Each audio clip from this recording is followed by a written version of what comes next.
Day 13 picks up at the Canada Games Centre Squash Finals. We got a bronze medal on the line. Team Nova Scotia getting ready to take on BC as we welcome you inside of our TSN studios. Day 13 at the Canada Winter Games in Red Deer, Alberta. We'll get you all caught up and set up for that bronze medals matchup in squash, but still tons of action taking place earlier today, including archery, badminton, curling, and women's hockey. Let's get into some snowboard highlights as we head over to the Canyon Ski Resort. Men's snowboard slopestyle finals from Thursday. BC, Finn Finestone's second run. He lands a backside double 10. He finished with a 92 score, and that score good enough to help him claim a gold medal. Over to the female side, Alberta's Kiana Hyatt-Sikora. She sticks the backside 540 and into a frontside half cab. Her score of 67.8, winning her the gold medal. On to the synchro trampoline. Well, the goal here is to hit the elements at the center of the trampoline while staying in perfect sync with your partner. It's the first synchro at the games. On the women's side, Saskatchewan's Ashley Annika and Hannah Metherall, who came together as pairs just 2 days before the games, capturing one of 3 goals for Saskatchewan in the event. And on the men's side, Manitoba partners Isaiah Klassen and Tyler Champagne have never practiced before the games. Good enough, though, to take home silver, but it would be Quebec who'd capture gold as they land the final flip in great sync. Okay, coming up next, bronze medal on the line. Nova Scotia taking on BC. To get us all set up for today's action, let's head down to Dustin Nielsen and Andrew Schnell. We turn our focus here at the Canada Games in Red Deer, and for a lot of you, you might be watching it the first time, but there's a passionate following for the sport in this country. And Andrew, why is that? I think it's just such a great sport to play for people of all ages and stages. You know, you get young players coming out to really enjoy the game, and then the older group playing a lot of doubles. And I mean, here's showcasing the best sport, well, in my opinion, at the game. But then again, I'm a squash player, so of course I'm going to say that. We've got 4 battles today for bronze and then gold. 4 of the 8 competitors are from Ontario. Is that usually the strongest province? Yeah, typically Ontario seems to have the most players. They've got 4 or 5 national team members, and then on the junior national team, they've got a very strong showing here, and that's just displayed in their squash game in the gold and bronze medals matches today. 2 gold medal matches coming up in squash here at the Canada Games Centre in Red Deer. The Red Deer 2019 Canada Winter Games are presented by Nova Chemicals. Plastic is a valuable resource, not to be discarded. Put it to better use. Kindly recycle while enjoying the games. By MNP, proud supporter of the 2019 Canada Winter Games. By Navigator, when you can't afford to lose. By the City of Red Deer, it's in the spirit of sport. It's here. It's Red Deer. By The Look Company, building sport and event environments that are always engaging. The proud branding partner of the 2019 Canada Games.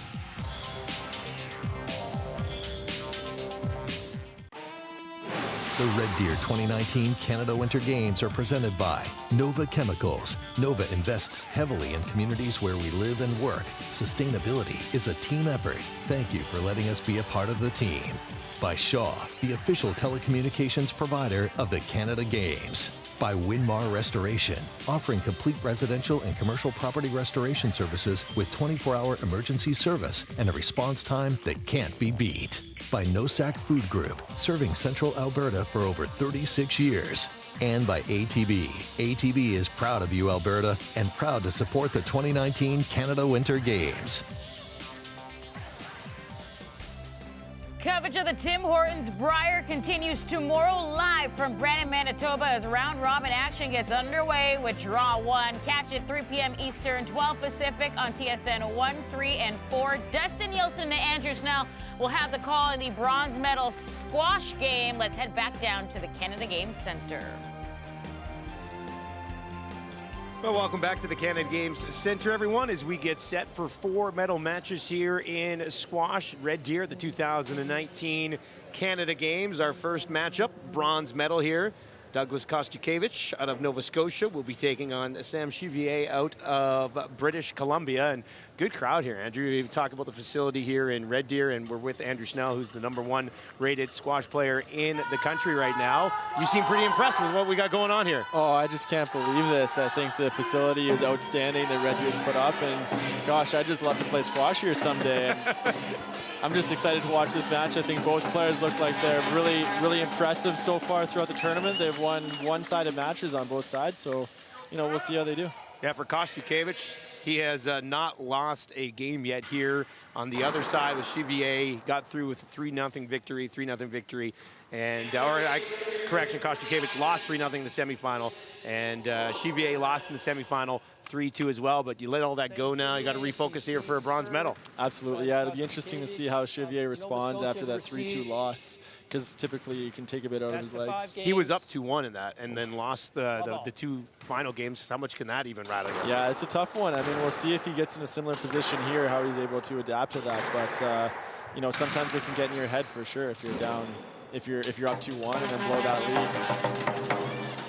lead. Bronze medal underway, and the first point there for Chivier.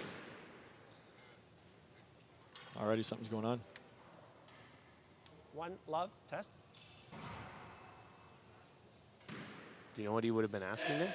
He's asking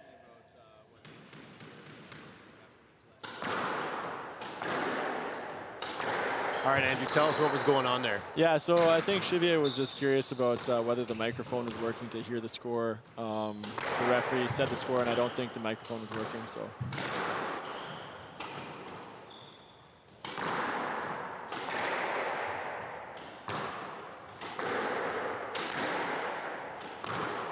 Great squash so far here. I think we'll be looking to see both players really trying to lengthen the rallies at the start of this match so that they can just get comfortable and get rid of some of those early stage nerves. You know, already we're seeing Kostukevich make two mistakes right off the bat, and I think he'll want to try to ratify those and really make sure that he's not making those mistakes. That's what I was wondering. How much of a feeling out process is there usually, or is it different because this is for a bronze medal or anything like that? I think they'll definitely be feeling each other out because of the occasion. You know, I mean, different players can perform differently under the pressure of having a Canada Winter Games medal up for grabs. So we'll see what happens.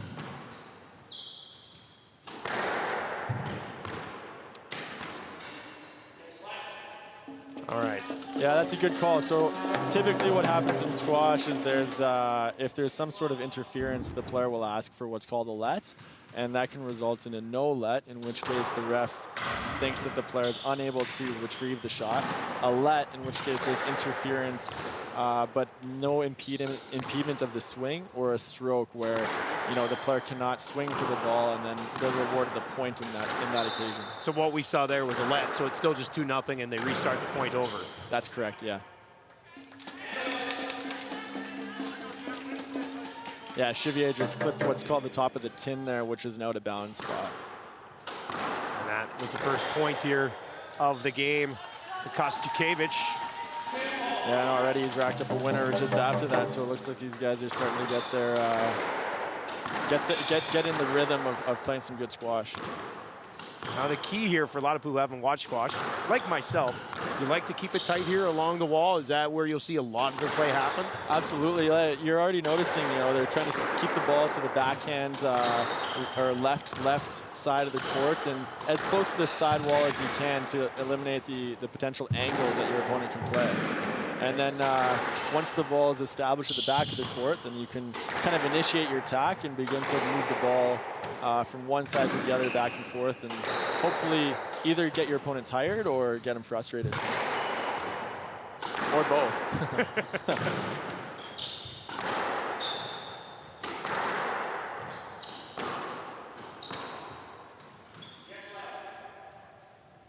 Looking for I think he might have been looking for a cheap one there, to be honest. Okay, I was wondering. Yeah, I mean, he probably could have hit that ball, but the ref felt that it was probably just more of a safety precaution than anything. What I heard, what about the safety of this sport? I've heard there's been a lot of kids walking around here bleeding this week because it can get pretty physical. Absolutely, yeah.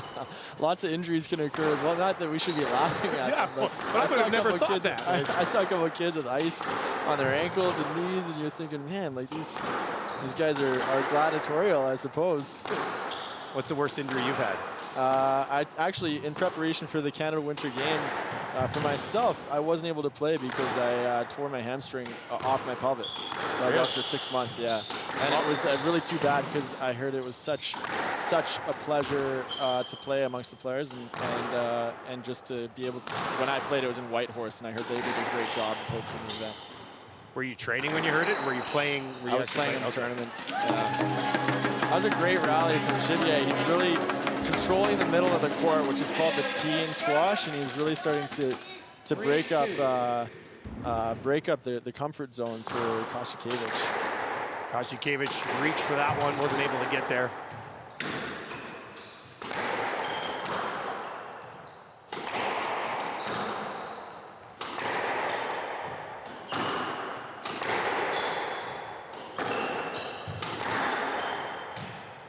How difficult is it to focus to not get in the way of your opponent? That's a good question. You know, I think you want to, it depends on your shot quality, because if you hit a really good shot, you want to make every effort to get out of your opponent's way, because, you know, you want to show the ref that they could have got to the ball or could have played the shot, but then are unable to So get you've it dropped back. a good shot, so you know that they're probably not going to get to it, so you want to get out of the way. Exactly. Whereas if you hit a poor shot, you might want to, I mean, throw a hip in there or something. don't, it's not encouraged. Yeah, I was going to say, is this a gentleman's yeah, game exactly. or not? It's supposed to be a gentleman's game, yeah, but it's like any sport, when it gets heated and competitive, you know, it can become a little testy. A few more errors coming from Kostiukiewicz, especially on that backhand side. If I were Sam, I'd be looking to try to pinpoint that backhand left corner right now.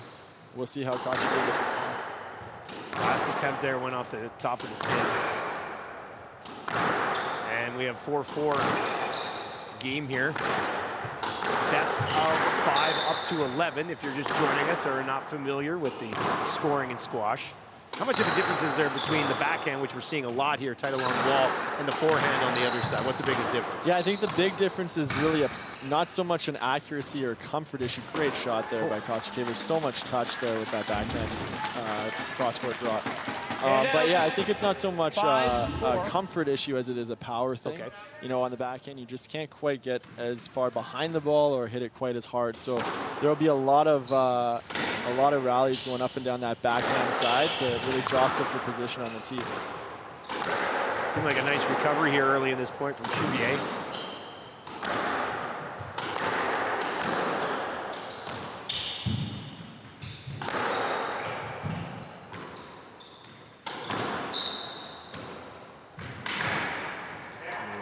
Close. Just missed it.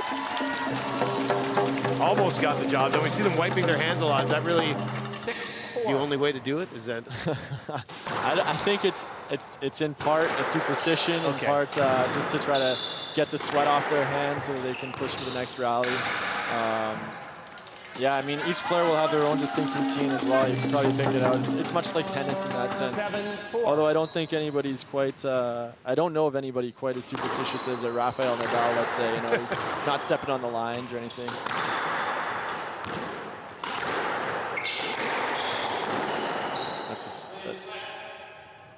Yes, let. Just a let, not a stroke. That's an interesting call. I actually probably would have pegged that a stroke myself, because I felt that you know, Sam hit a pretty poor shot into the middle of the court, and you know, you don't want to make that okay if you're a referee. You know, you want to tell the players that they're supposed to play, and in that opinion, you know, for the same on the contrary, you want to make them try to encourage them to play as many shots as they can. So I think that's what the refs are trying to establish here. Remains 7-4 here for Nova Scotia's Kostiukiewicz.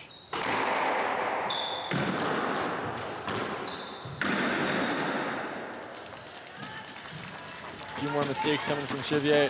Kostiukiewicz is really doing a great job of keeping that ball nice and tight to the sidewall. As you can see there, Sam didn't really have many options to play, and you know, it's difficult to scrape that ball off the wall. Little lob shot there from Sam. How often do you try to mix those in? It depends. You could do that in two specific occasions. Number one is if you're really stretched. You know, if you're under pressure and you want to try to create as much time as you can to get back to the middle of the like point. A reset? Exactly. It's just like resetting the points. And then the other occasion would be is if you know, your opponent is really comfortable with the rhythm of play, and you want to try to break that up, and you try to float it down the wall. See, like right there, Kostykiewicz did a great job of pulling that lob back down the wall and then controlling the middle of the court once again. I'm very impressed with his ball control here. He's coached by a gentleman by the name of Neil Harvey, who actually coached one of the greatest players of all time, named Peter Nicol. And you can tell in his technique, he's got very simple but effective squash technique on both forehand and backhand sides. Yeah, it was pretty impressive. Before we started, you saw them just warming up, and you could kind of tell, you know, he's a pupil of Harvey. Yeah, absolutely. I mean, Neil Harvey is such a legend of the game himself. He was a great squash player and a great coach, and just such an advocate for the game of squash. And, you know, I mean, evidently his coaching is paying off again with Kostykiewicz's play here. Nice save there by Chevier. Got to the first one, but that put Kostykiewicz in a really nice spot there after, didn't it? Absolutely, yeah. Yeah, as we were talking about earlier, you know, he established his length and then initiated his attack to hit that boast to the backhand corner, and then was able to control the point from that point on.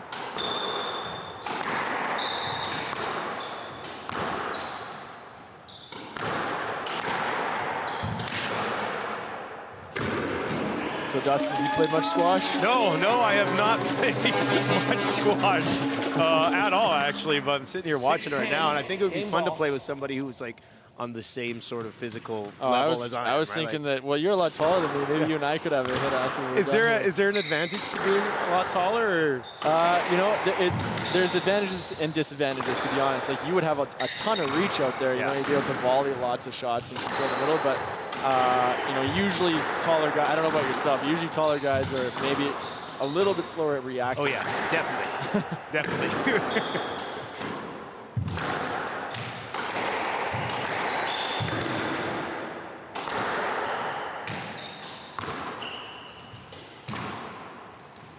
Kostykiewicz is really controlling that middle area, isn't Absolutely, yeah. He's doing a great job of controlling the middle of the court. A couple errors here coming.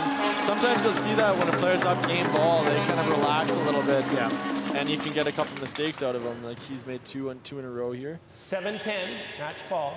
If Sam's able to get to 8-10, then you might be able to get on Kostykiewicz's nerves, and then we've got a game on our hands. Game ball here for Kostykiewicz.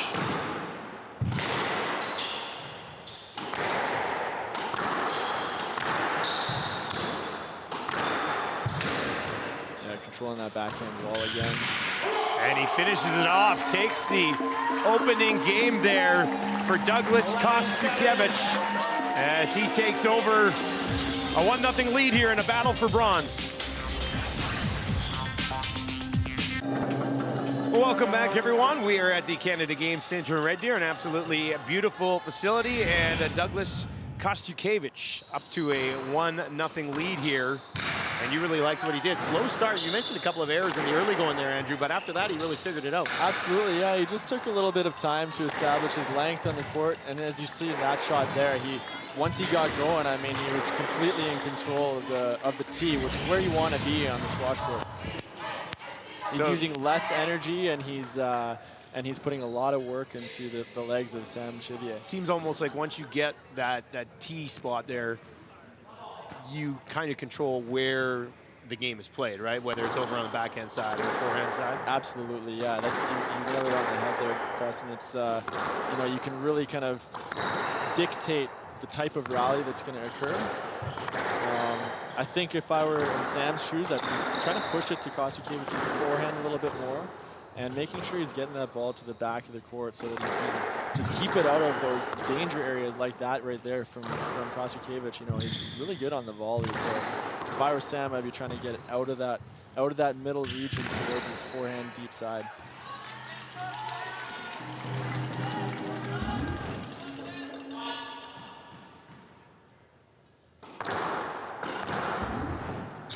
Kostykiewicz with a 1-0 lead, looking for a let there, I believe. Yeah, he got a stroke too. I'm surprised by that. It looked like he kind of held Sam into that position and manufactured that point more than anything. But hey, I mean, that's gamesmanship. That's good for him. That is part of the game, right? That's absolutely, I mean, whether you like it or not. And as Sam right now, you probably wouldn't. But. Absolutely. And look at what he got. He got a pretty quick error right away from Sam, you know, and that's probably because Sam was still thinking about that previous point. An early 3-0 lead here for Kostyukevich in the bronze medal battle. You mentioned you played against him recently? I did, yeah. I was my brother and I were fortunate to play against Kostyukevich and his partner in doubles of all things in Montreal a couple of weeks ago, and it was a pleasure to be on court with him. He's a really nice guy. You know, plays in the spirit of the game. Both of these guys play like they're playing in the best of spirits that they can, which is sometimes difficult because you're sharing that same middle region of the sport. Great shot.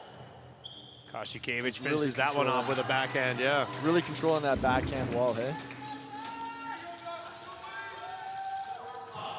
Dropped that one down there pretty quick, too. No chance for Chivier. Chivier's a little bit rattled right now, isn't he? Yeah, his errors seem to be coming pretty quickly from him. He's really got to try to reestablish his shots towards the back of the court. And if I were him, to be honest, I'd probably just try to rally for a little bit longer, you know, like get himself into the game, make sure that he's getting the ball nice and deep, and then once he's, you know, kind of come out of this spell of mistakes to be able to pull a couple just movements to the front of the court. Is there anything that a BC coach could do to help him here as he falls behind 5-0? Well, I mean, during the game, not really, you know, but in between games, unlike tennis, you are allowed to have coaching between games in squash, which is nice. So I'm sure his coaches are going to be noting the strengths of Douglas and really trying to, you know, just try to settle Sam down right now and make sure that he's. That's great. Oh, that was a nice backhand there. And that's a confidence-inspiring shot. That ball hit the neck, which is basically where it hits, where the sidewall and the floor meet. And I mean, it's dead. You can't get that ball out of that spot. No chance. Kostyukevich on that one. Still leads 5-1 here, though, in the second game. Has a 1-0 lead as well.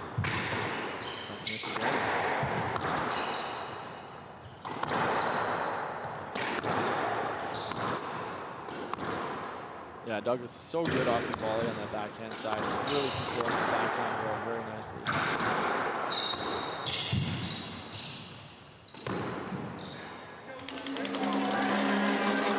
Unforced error from Douglas. Is that what Sam needs to try to get back into this game? It looked like he was in a pretty good spot there and just missed, great position, just missed, yeah.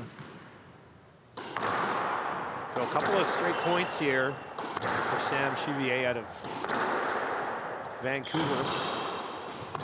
Trying to climb back in. Now we've got a diving effort there from Kostyukevich. What would be the ruling here? Yeah, that would definitely be a stroke. Unfortunately, Douglas lost his footing there and wasn't able to get that ball back. And in squash, there's quite a bit of gamesmanship going on with trying to fake your opponent out, which we call like deception or disguise.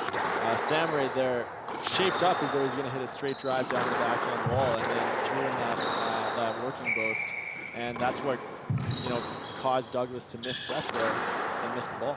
It's the first time we've mentioned boast shot here, so explain that a little bit for all our viewers. Yeah, so you saw another one just there. That a boast is when you would hit the side wall and then the front wall. There's one just that Douglas did that quite well. It's a bit of a risky shot because if you don't hit it well, your opponent's pretty well in control of that whole region of the court. But if you do hit it well, then it puts a lot of work into the legs of the guy that you're playing. So it's a risk-reward thing. Absolutely, yeah. Yeah, squash is a lot about percentages. You know, you want to be able to inflict maximum damage with minimum risk of causing a mistake or losing control of the key position. Kostyukevich, this is a tough rally for Sam. He's doing a lot of work here. That's a great shot. That's a good call from the referee. I think Sam knew that he was in a tired and defensive position. Even though he might have got to the ball, it was not enough effort, and I think he was just trying to get away with the 2-point hit. Sam's going to No. Come out for a chat. Didn't make enough with the effort. Official. Yeah, just And out. clarifying what happened there. You know, 6-3. just asking the referee what his reasoning was behind the call. And the ref gave a good response. How frustrating can it be, though, for a player when they're like, you didn't make enough effort? You're like, but I was just trying. Like, You have no idea. that would drive me nuts. There's constant bickering going on between the players and the referee, and I think the players tend to think that they're always right, and the referees tend to think that they're always right. And so there's definitely some discourse going on in those conversations, both on and off the court. 7-3. That would have been a stroke there for Kostiukiewicz. That was another stroke for Kostiukiewicz, yeah. And he's really taking control of this match, up 1-love and 7-3. Yeah, I think as a player, sometimes you really have to remember that the refs are volunteers, and they're doing this because they just love the sport. Yeah. And so maybe if they make a call that you might not agree with, you have to, 8-3. sometimes a little harder to remind yourself of that than other times. Kostiukiewicz serving there, leading 8-3 here in the second game. Bronze medal. Canada Games in Red Deer. I mean, one thing that I admire about Sam is even though he's down 7 or 8-3, it doesn't look like he's given up by any means. And some players, you know, they start to get a little bit desperate and start to go for some silly shots, but he's not doing that. He's really trying to still find a way to get back into this game, and that's a really good thing. Showing character. Good rally, too. Oh, it's too bad if that's in. That was the right shot. He faked dug out, and unfortunately was just aimed a little bit too low. He was just trying to drop it in there and just got 9-3. messed it a little bit too much. Yeah. That's Kostiukiewicz in a really nice spot here, up 9-3, leading 1-0. Work the backhands here, tight along the wall.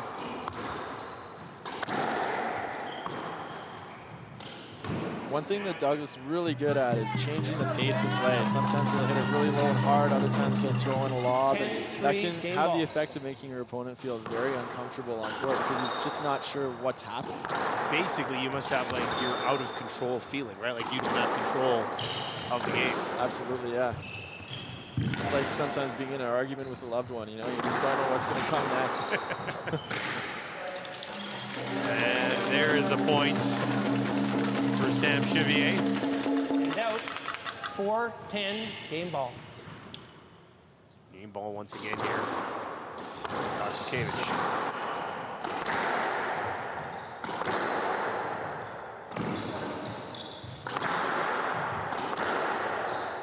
Yeah, I mean, Sam's really just got to try to break up the rhythm right now. You can see Douglas is actually starting to move to the ball before Sam has even struck it, which shows that there's just not enough 11-4. not enough variety in Sam's game right now. Sam wanted to let there, is not going to get it, and it is 2 games here taken by Kostiukiewicz of Nova Scotia. Red Deer, everyone, Canada Games Centers. We work our way through first of 4 matches here in squash today, and it's been all Douglas Kostiukiewicz so far. He's got a pretty comfortable 2-0 lead. Yeah, absolutely. He's really taking control of that center of the court. His length is nice and deep and, you know, tight against the wall as well. And I think Sam's, you know, having to, well, Douglas is asking Sam some questions, and Sam doesn't seem to have an answer right now. You mentioned how in the brief break that they do get, and it's not a long one, as the 2 competitors will come back onto the court here. This is when a coach can try to make some adjustments a little bit for Sam. If you were coaching Sam, what would you suggest? I know you mentioned a couple times here, try to get Kostiukiewicz away from his backhand a little bit. Is that something you would? Yeah, I mean, typically you want to keep it to about 3 points of coaching. Okay. And if I were Sam's coach, I'd tell him mainly, firstly, he's got to get the ball deeper, so get the ball to the back of the court and get Kostiukiewicz behind him, because Douglas has a great volley, especially on the backhand side. Secondly, as you mentioned, really try to pressure Douglas's forehand deep, because not so much that it's a weakness of his, but that his backhand is just so darn strong. And then finally, right now, Sam's playing with a lot of rhythm, and that's enabling Douglas to really predict what shot's going to come next. And so he's not using too much energy, and he's able to get himself in a good position to hit the shots like that cross-court nick, which is a beautiful shot. So no chance for Chevier on that one. No chance for Chevier, but again, I mean, he's keeping the ball on that backhand side, which I'm a little bit surprised at. Maybe he himself is more comfortable on that side, but I try to get him to push it forehand deep.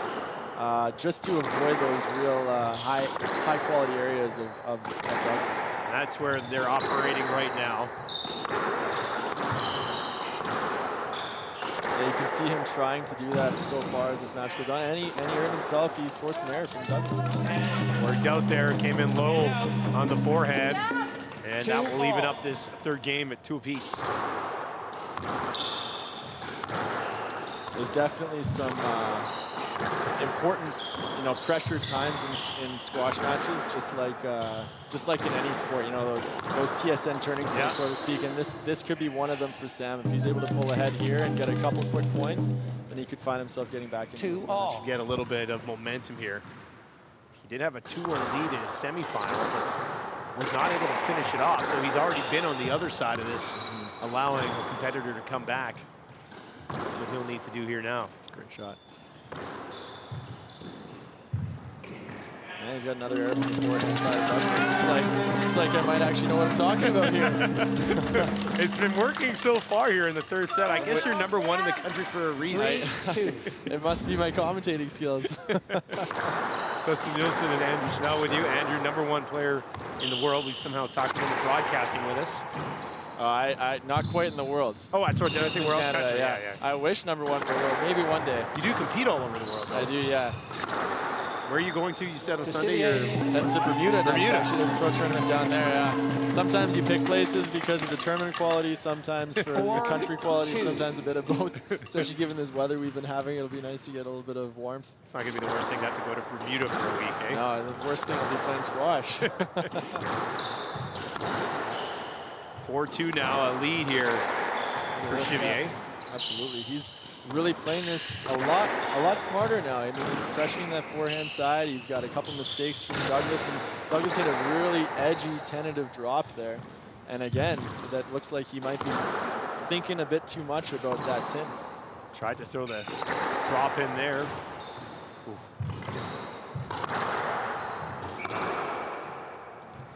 Both these guys have to be extremely fit for playing this game. Great smart play from Sam there. He pushed him out of the way. I think Douglas thought he was going to ask for a let, but he played through the ball and got the point. 5-2. Kostyukevich couldn't get there, and all of a sudden he trails 5-2. If he was able to win this third game, that'd be a bronze medal.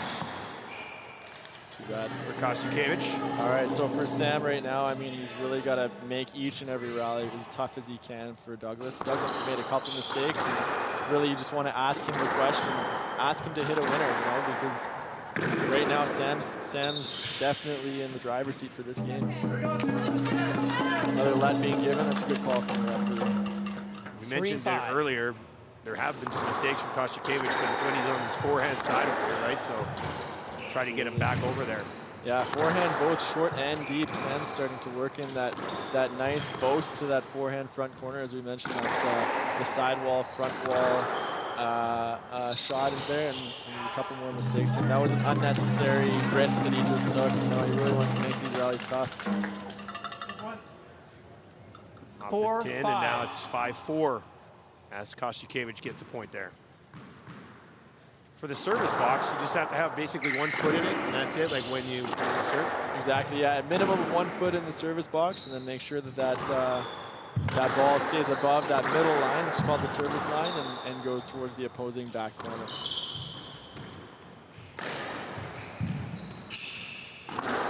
Nice hold there from Douglas, and this is shaping up to be quite a physical rally. This could be mean live or die for Sam if he gets this rally or loses it.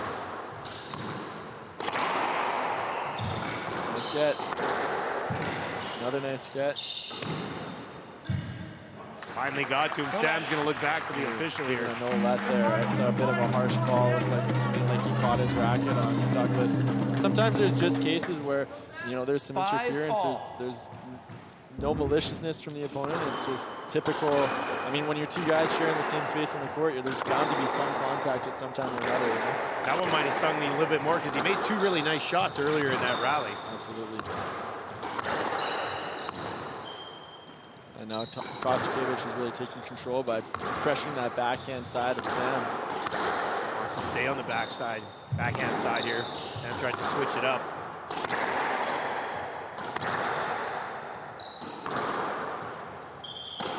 Sam being down 5-2, or sorry, up 5-2, and then now back to 5-all. That was an absolutely crucial point for any chances that Sam has in saying goodbye in this match. Hand out. He's going to look at it. 6, Kostyukevich just 5. couldn't get there in time. Kind of swung under the ball, looked like a little bit.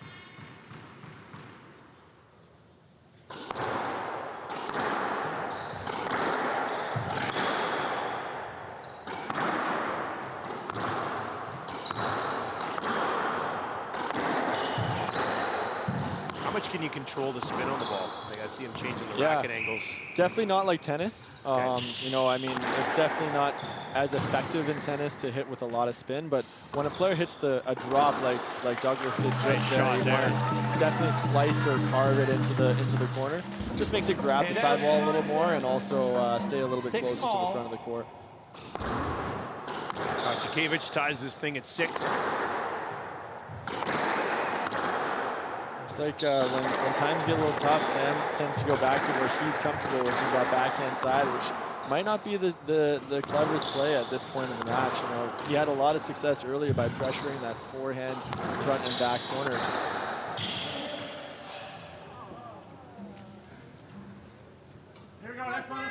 Right now we go back and forth here. We saw in badminton. I was telling about you off the air earlier in the week. We had a badminton set go 30-29 when it was all done. If they're tied at 10 here, it'll go win by 2 and there's no max on it. It just continues to go. Yeah, there's no max. The most I've ever seen it was like, well, 28 to 26 or so. Really? Yeah, and that game alone, a bit of fortune there for Sam catching that neck after making a mistake in the last rally. But yeah, that game alone lasted like 50 minutes just for one game of the match. The match was the longest squash match ever recorded was like 2 hours 45 minutes, and that might have been that match. So. It's the longest one you played. The longest one I played is probably an hour 45 or so. Oh. Yeah, I don't remember the last couple of points. I was so exhausted.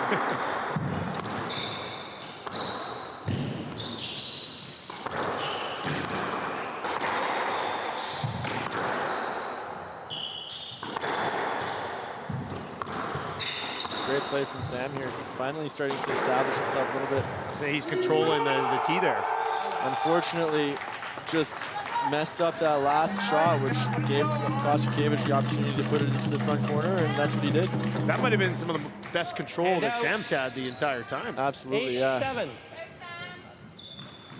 Finally, he's starting to ask Douglas a couple questions about his fitness. You know, I mean, if he's able to scrape this third game, then fitness becomes a major factor in the win of this match. 3 points away from a bronze medal is Douglas Kostyukevich.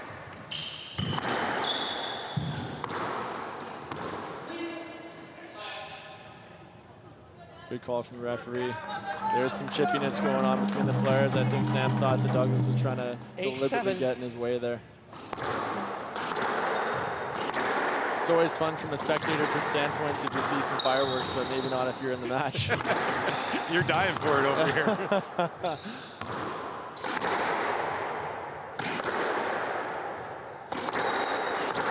If you're a player, you have to want to be in control of that middle of the court, and you have to fight for it, you know. And that's what we're starting to see now as this match gets closer and closer. The players are starting to take more space on the tee. Sam blocked him a little bit going back to the tee there and was rewarded with that point. And Kostyukevich looked back, didn't get the call. Point goes to Chivier and ties it at 8. Another crucial point to this match is going to be these next 2.5 minutes here. Who can get to 10? Oh, nice reach.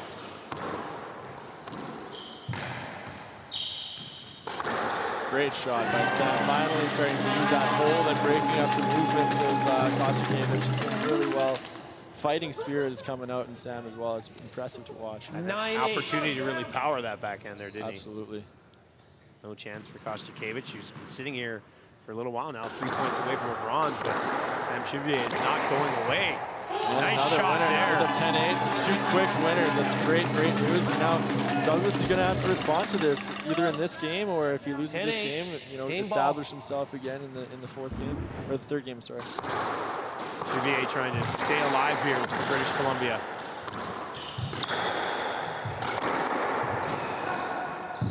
Nice effort. Oh, just missed that. That would have been a great get. Can't do much more than he did there, can you? Absolutely not. No, he played that rally very, very well, and Douglas, I mean, responded beautifully. 9-10. This is really good ball. quality squash. I'm glad I'm not out there.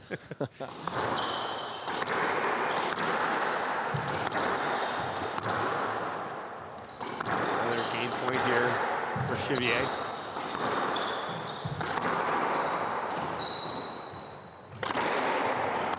Douglas isn't panicking or going for anything rash. He's pushing him up and down that backhand wall again.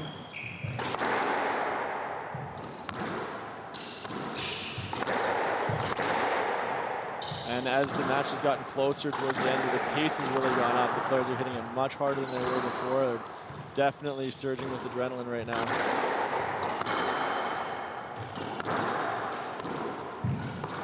Great rally here. Yeah, great rally. Nice defensive lob there from Sam.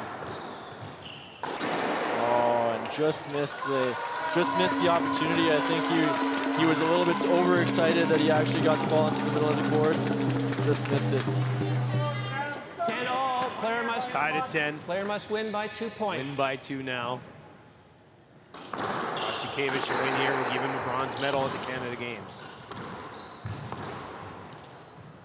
Yeah, if you're Sam, you're really hoping to just let that last point go after you had the opportunity and just missed it. 2 game ball opportunities are now gone. Frustrated with himself there, it looked like. Absolutely. And now Douglas has game ball. We'll see what he does if he's able to capitalize. 11-10. Match ball here for Kostykiewicz for a bronze medal.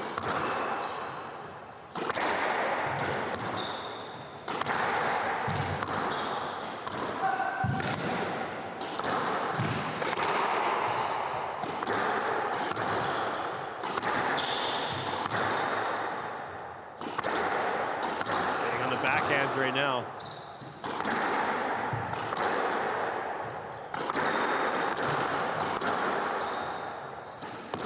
Great rally so far. Cat and mouse squash.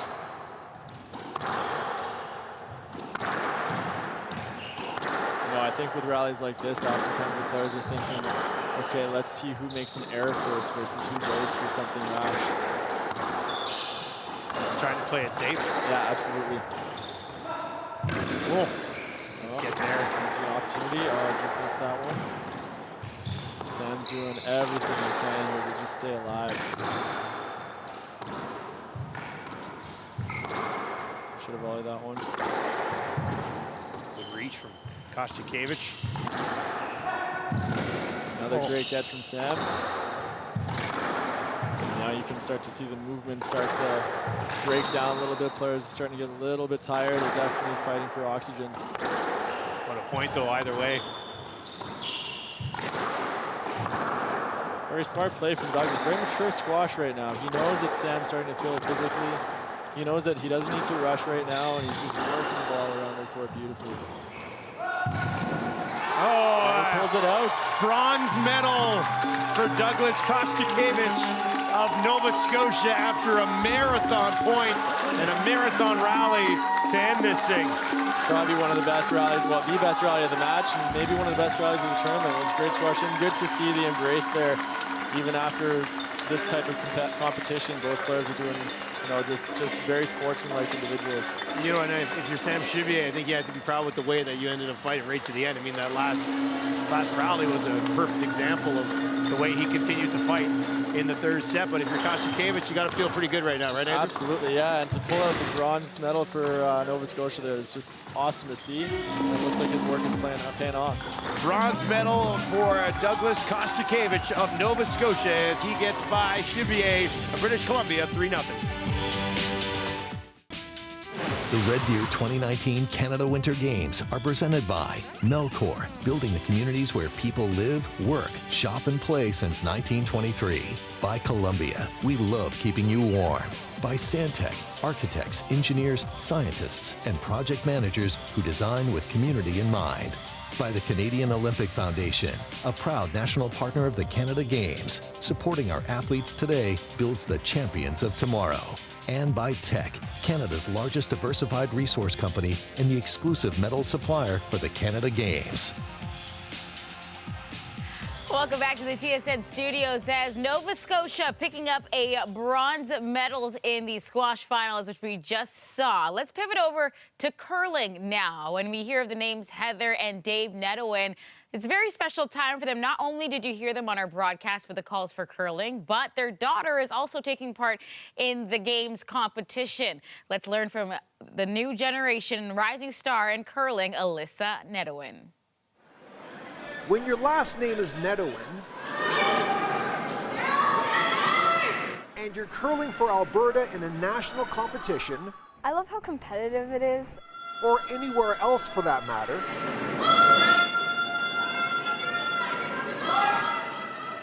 you're bound to get noticed. My mom, I learned how to yell. Alyssa Nedowin's mom would be two-time Scotties Tournament of Hearts champion Heather Nedowin. He's just enjoying the game, and I think that's what I think we're really proud about, is she just goes out there and plays and has fun. Ask anyone around the rink and they'll tell you, because she's very loud. Alyssa has her mother's competitive spirit. I giggle when people say she's little me, and I go, oops, sorry, because she is loud. As for her dad, he's men's curling royalty. Working to get it by, trying to tap it through cleanly. He does! David Nedowin is a three-time world champion, four-time Brier champion. She's wise in terms of knowing the game beyond her years. He's also Alyssa's coach. My dad, I learned strategy, and he's like my main coach, so I learn a lot more from him. I learned how to slide and stuff. Back when David was busy winning multiple World Curling Championships, he was known for his quiet on-ice demeanor. But when he watches his daughter curl,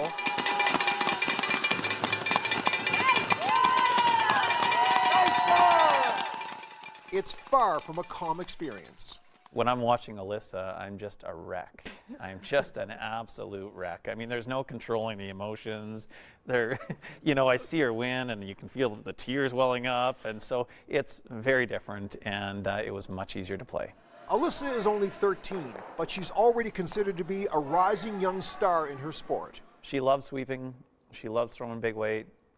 She's, like Heather said, making shots that I know at that age, I was only dreaming of making. Most people don't like being skip and throwing last shots, but I always liked doing that. She cherishes everything her parents have accomplished, but she has her own big dreams. I want to be better than them, actually. Dreams she hopes will carry her far beyond this rink in Red Deer. Yeah, maybe even hopefully go to the Olympics, but that's big time.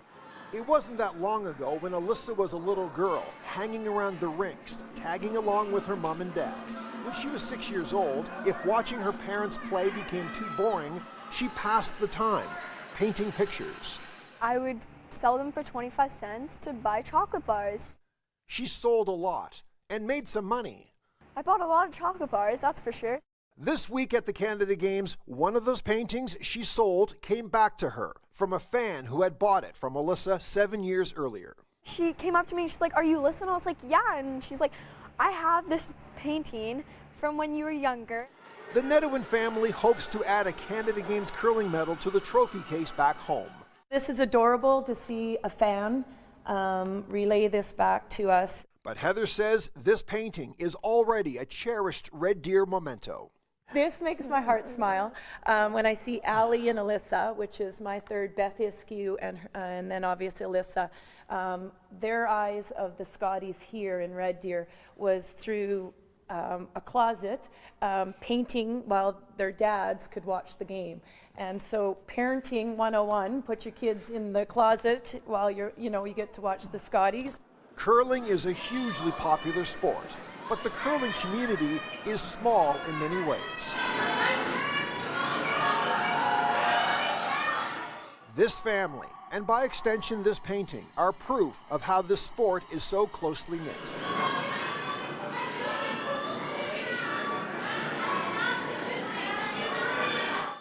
Alyssa Nedowin grew up in this environment. It's a sport and a family tradition.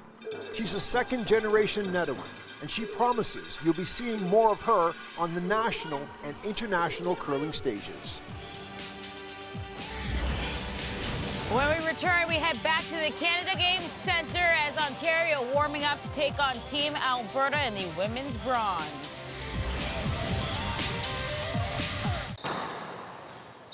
Welcome back to Red Deer, everyone. Thank you for joining us. We'll get to our second bronze medal match of the day. Earlier on, it was Douglas Kostyukevich of Nova Scotia who won a men's bronze medal with a 3-0 victory over Sam Chevier of British Columbia. Now we will turn our focus here to the women's bronze medal with Brianna Jefferson out of Ontario. There's a look at her, and she will be going up against Bethany Churchill, and we'll get a look at Bethany here as well. You're very familiar with Bethany, but we talked a little bit about it right off the top, Andrew, and that was Ontario.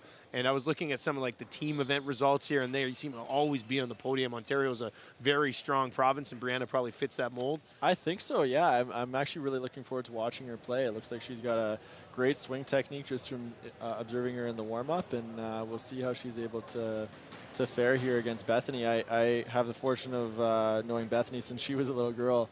I know her family well, and they're just lovely people, and not saying I'm biased for her to win or anything. But yeah, I'm excited to watch them. Here's a look back at the bronze medal that was won by Nova Scotia's Douglas Kostyukevich. It was really, I mean, Sam did some good things, but Kostyukevich was under control for a lot of that match, wasn't he? Yeah, for the majority of the match, he really did a great job of establishing his length, especially on that backhand side. And that last rally was such a testament to the physicality of squash here. It's just awesome to see.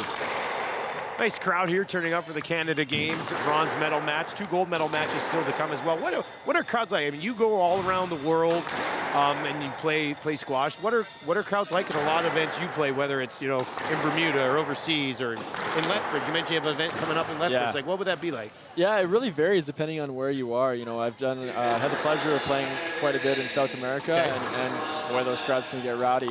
So, you know, they really get behind their players and are cheering between every point, which is really great.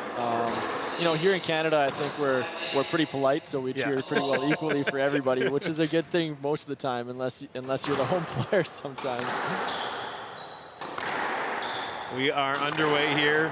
Brianna Jefferson of Ontario taking on Bethany Churchill out of Calgary, Alberta.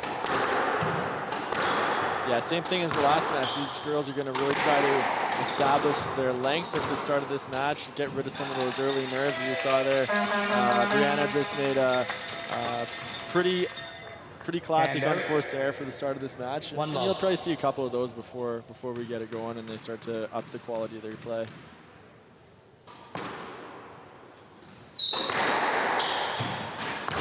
You mentioned that you knew Bethany Churchill when she was a younger child. What is the age that kids start to get into squash? Is there like you can't really start playing until you're 5 or 6, or how does it work? Yeah, usually you'll be starting anywhere from age 5 to you know, 11 or 12 would probably be on the later end. It's kind of one of those sports that you need to start relatively young, just because there's so many different techniques in the game. It takes a long time to learn how to properly swing and control the racket, and also how to properly understand the tactics of the sport. Too loud. Is there a different ball they use when you're a little kid? Yeah, that's a great question. Yeah, the ball is definitely a lot more bouncy. Unlike tennis, where the bouncier the ball, the harder it is to control in squash. The ball, the slower it is, the more difficult it is to get any power to actually get the ball to the back of the court. So. Well, let there as Churchill couldn't get to that ball cleanly, so it's still 2-0 for Churchill.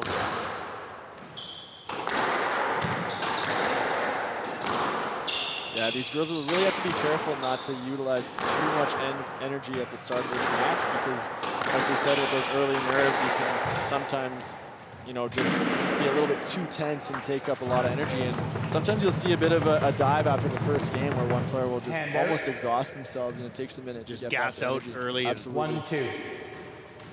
First point here for Jefferson.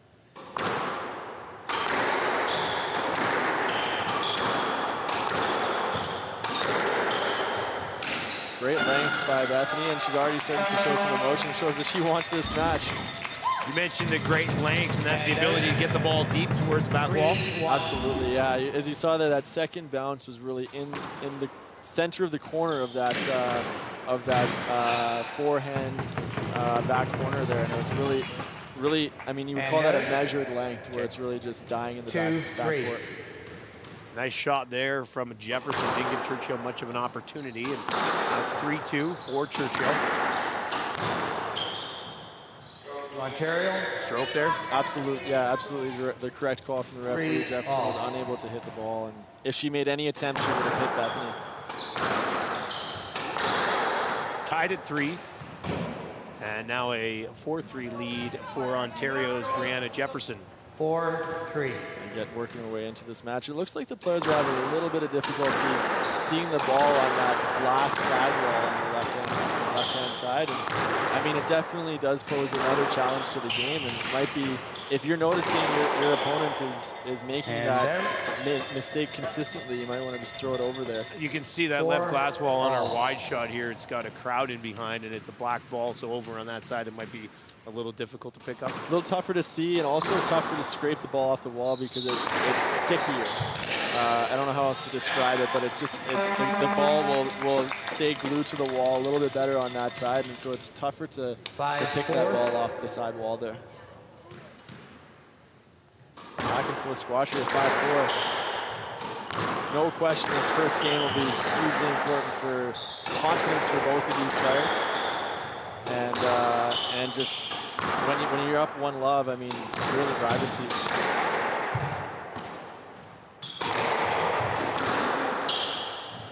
And there you see again that backhand side wall is causing some troubles, especially for Bethany so far. 5-all. Churchill unable to make a play on that ball in the back corner here. And now that one off the tin. Yeah, she's just got to try to reestablish herself. Try to put in a bit of a longer rally this one. This squash is a bit of a momentum game. You know, if one player wins one rally, they're more likely to win the next. That can lead to some increased confidence, and next thing you know, they're rattling off points. When you look at squash, I mean, the ability that you have to have physically is incredible. But like, when you're weighing the success of, let's just say, someone like yourself, is it more of a physical game? Is it more of a mental game? Like, how would you kind of break that down? I think at this level, there's a bit more variation and variety because, you know, a player can really rely upon their fitness level to win matches, or they can rely upon their technique to win matches. But once you get to the professional level, for the guys and the girls, I mean, if you're not fit, you're going to lose. You know, if you don't have proper technique, you're going to lose because the players are so good at telling you where you suck. I've been told that a lot of times on the squash court. It was a nice get there from Churchill, but she couldn't get back to the back corner. That was a nice placement from Jefferson. Jefferson gets there with a backhand.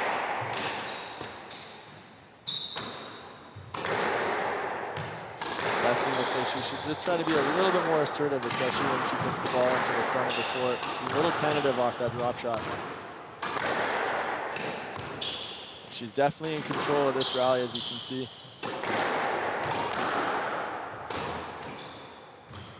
Great shot from Jefferson, pulled it out.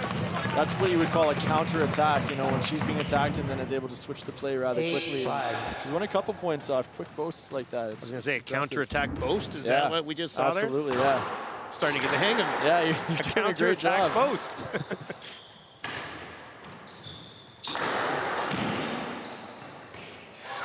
It's a great sport to watch. Like, for people who like to watch squash, I get it. I can understand now. Oh, thank you, yeah. It's one of those sports, I think, that, you know, it's like anything. It looks a lot easier than it is. When you actually step on there, you're like, holy smokes. Well, I hopped in I went on the court before we started the broadcast just for like a couple minutes just to get in there and check it out. And the ball doesn't actually bounce very well. No. Like, I went to drop it and it like bounced back up like 9 inches, and then that was it. I feel the same way. Sometimes I question why I play this sport, let alone the amount that I do. It blew my mind. The producers were like, hey, just so you know, it doesn't bounce much. I was like, yeah, right. And I clicked. I was just like, oh, you're right. It doesn't. Yeah. It is amazing. You know, the players will try to hit the ball especially hard, and that actually, the friction of hitting the ball consistently against the front and side walls. Just caught her. Stroke to Churchill. But that causes the ball to heat up, and as it heats up, it expands. And actually then it becomes hot to touch, really? and then it bounces a lot more, And also here, actually, I don't know what the altitude is of Red Deer. But certainly in Calgary and somewhat in Edmonton, because of the higher altitude, that definitely changes the way the ball bounces. And out. 10-7, game ball. Opportunity here, a game ball for Brianna Jefferson of Ontario. Bethany's just made a couple of mistakes that she didn't necessarily need to. If I were her, I'd just, really think about moving the ball around the court rather than going for outright winners.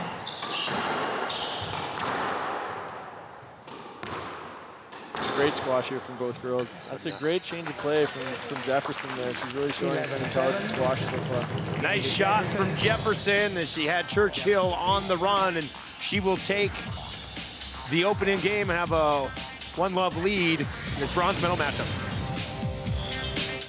Crowd at the Canada Games Center watching our women's bronze medal battle here in squash. And it was Brianna Jefferson getting the job done in that opening game. Yeah, really impressive play from both players, actually. I mean, there's not much in it between the two. I think it was 11-7 or so. Is that right, Dustin?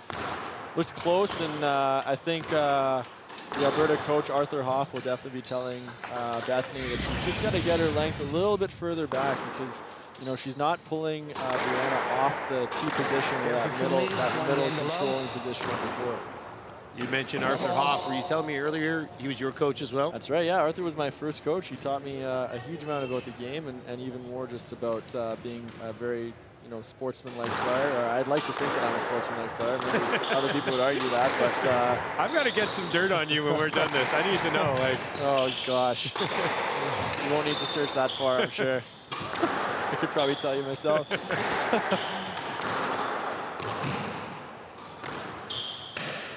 Nice shot by Jefferson. Great movement by Brianna there. She knew that she was going to go in for that counter drop, and Brianna was all over it.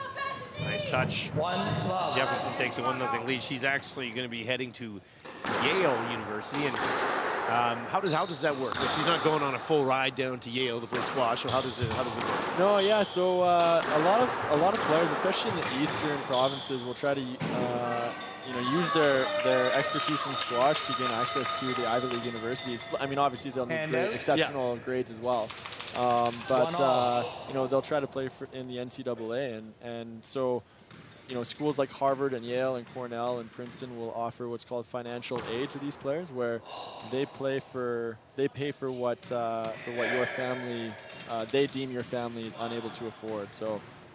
If you come from a family that maybe doesn't have the finances to back the tuition, which is very expensive often, the universities will offer to cover that cost for you. But there's no scholarships at Ivy League universities. No. At least for squash, there certainly aren't. Maybe other schools, I don't think for other sports either, but I could be wrong. Flat. Let called there as Jefferson unable to get over to that ball. We saw Churchill miss on a serve a little bit earlier on. We won't see that very often, will we? Not too often, although a little bit more in the girls' game because the serve is a far more important shot because they can really pressure those vulnerable areas, especially up high, and so the girls are willing to take a greater risk with that shot. And it becomes a far more effective weapon if they're able to hit it correctly and hit it well. 3-1, Ontario with the lead. But with greater risk comes, the greater potential for error. And Bethany almost like she was inches away from having aced Brianna. Nice job there. Jefferson unable to get to that one. Hand out, 2-3. Makes it 3-2. This next 5 minutes or so is going to be very important for Bethany. I mean, just to make sure that she's still in this match. If she goes down 2 games to love, it's very difficult to claw her way back. Nice shot by Jefferson. Churchill gets there. And Churchill hard off the tin. Hand out. Just taking some unnecessary risks. Sometimes, if you feel like you don't know what to do, you start grasping for straws and you'll just go a little bit lower. And Brianna's moving very, very well, and so I think it might be making Bethany feel as though she, has to go for something a little bit too high risk at this point of the match. See Bethany talking to herself there after giving up that point, falling behind 5-2.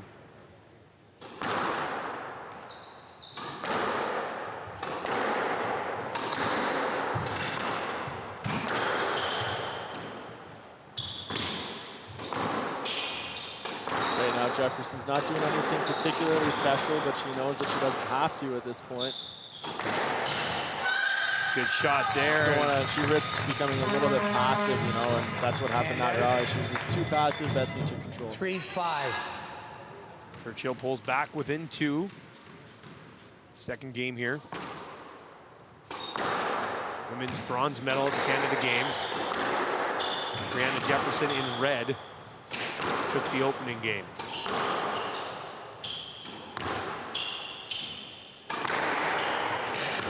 See the contrasting styles of these two girls. Hey, it looks like Bethany is definitely more of a power player. To Jefferson. She tries, yeah. Jefferson is definitely more of a finesse player. She's really just popping the ball down the wall, getting nice and slow balling it almost to Bethany, and she's coughed up a couple mistakes. Nice shot, nice response from Bethany. That was a good backhand, dropped in there nicely for Bethany Churchill.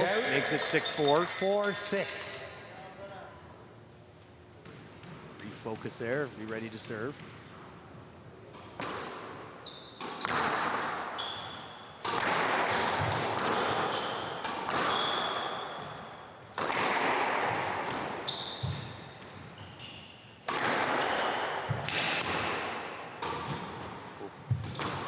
Good job. Great movement from Brianna. You're right, Dustin. It's awesome to see. And by doing this, she's making Bethany feel like she has to hit something really special to win the rally, you know.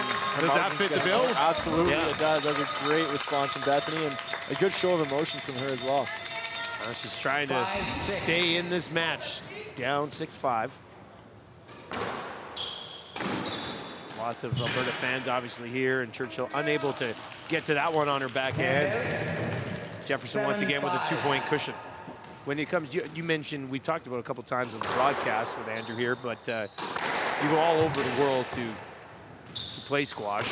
Which countries are the biggest hotbeds for squash, like on an international level? Yeah, I mean, there's no question about it. Egypt absolutely dominates squash. You know, it's their national sport. It's their national sport. Yeah, they have 6 of the top 10 males that are playing, and I think in and around 5 or 6 of the top 10 women that are playing as well. It's unbelievable the way that they're able to dominate the game, and they have a very unique style of play. They're definitely attacking players, and I mean, it's really entertaining full court squash when you watch them. They're all incredibly strong, dedicated athletes, and they can earn some good money. That's a great length by Bethany there.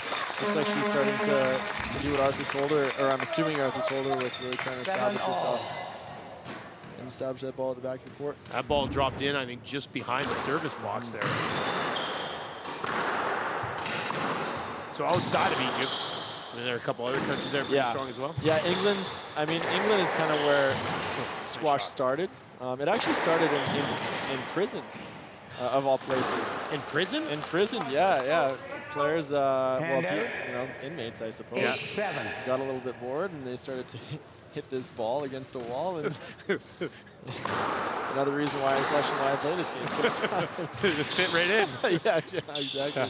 There's the dirt you got, yeah. This is Andrew. He's the #1 squash player in Canada. Has done hard time. Exactly. Hard time 5 hours a day, you know. It's So that's where it started, though, right? Yeah, it started in prisons. That's a good call from the ref. Not a stroke, but just a leg. I think Brianna was maybe searching a little bit for an easy point. Yeah, so it started in prisons, and so that, you know, I think at that time, in England rather, so England has always been one of these traditional sports where this sport is really popular. 9-7. France and Germany are also quite big, and actually Malaysia, it's growing quite quickly in Malaysia, which is great. I think countries like Malaysia and Hong Kong, it's nice because it doesn't take up as much room as a sport like tennis would. Yes, flat. Good call. There's a little bit of interference there off. 9-7 left. I think Brianna stepped on her foot. Here's another look at that. Feet just get tied up a little bit. Yeah, so it doesn't take up the same amount of space as a tennis court would rather, or as much time. You know, you can play a good hard game of squash, get a good workout in about an hour. Yeah, so it's easy. And out. 9-7 here, the lead, or 9-8 rather, sorry, the lead for Ontario's Brianna Jefferson trying to take a 2-love lead in this bronze medal match. This is pretty well do or die for Bethany at this point. I mean, she could maybe pull it back to the 2-love deficit, but it'd be very, very difficult. She's in a much better position mentally if she's able to take the second game. I mean, whether it's this match or this event, falling behind 2-0, no matter your level, this level, it's got to be extremely difficult. Absolutely, yeah. It feels like you're climbing a mountain, you know, or you're in a pile of quicksand, you know. It just starts to suffocate you a little bit more and a little bit more, and the airs start to come flowing. But I mean, Bethany's doing a great job of holding her nerve. Nice get there. Tied at 9. You can see both players getting excited. You know, they're trying to hit the ball harder because it's closer. And sometimes that can be a good thing or a bad thing because, you know, as you start to hit the ball harder, you lose a bit of your accuracy. Yeah, well, the ball was coming up high off the wall there, and eventually it was Jefferson who was able to take advantage of it, make a pretty nice shot. Now sets up game point. Game ball here for Jefferson, looking to take a 2-0 lead.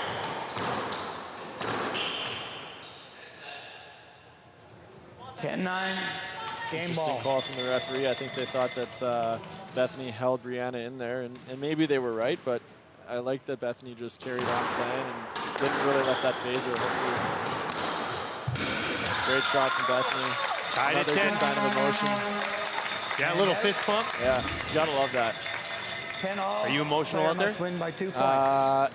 You know, not as emotional as some people. I think it depends on the day. Yeah. My brother, though, he's very emotional on there. He pulls a couple screams. He likes to use anger to motivate him a little bit. You know, Yeah. Definitely, yeah. Can he stay under control? I mean, it depends if he's playing me or not. Family squash battle. Exactly.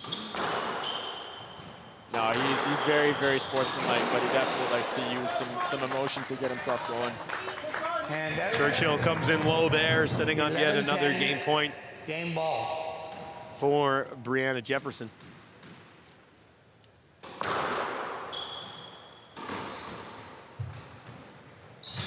Let's get getting the terminology down. Yeah. Nice guess. Awesome. Yeah, there you go. I don't even know if I'm saying it at the right time, but You've got plenty of room there. Good call from the referee. I think they saw that Brianna was again trying to take a little bit of a cheap 11-10, game ball. Again, crucial times for Bethany here. Another game ball here for Jefferson. Looking to take a 2-love lead. Comes in high. There's interference, but you've got room to play that ball. She's not in your swing. So another 11-10. Yeah, just still giving a let there. That was a little close. I think if I were the referee, I probably would have given a no let just because, you know, you want to encourage the players to play through any interference as much as possible without obviously becoming dangerous. And then let it be called, right, as opposed to just stopping. Yeah. Yeah, it just doesn't look as good from a viewership perspective if there's lots of these, you know, delays and stoppages of plays. On the other hand, you know, maybe Brianna's using that to try to get in Bethany's head a little bit. I mean, it's frustrating if you're Bethany and the player keeps calling lets and gets rewards for them. Nice shot there from Jefferson as she plays it into the deep corner, and Churchill not able to get to it. It'll be a 2-love lead for Brianna Jefferson as she tries to win a women's bronze medal here in squash in Red Deer.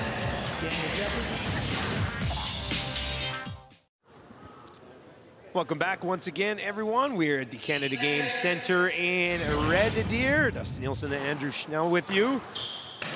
And we're getting a look here at how Brianna Jefferson managed to take a 2-0 lead.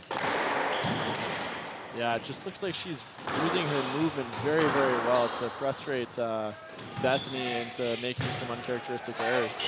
What about some adjustments here for Bethany Churchill? I think you mentioned to me a little bit earlier and on the broadcast, lengthen this thing out a little bit.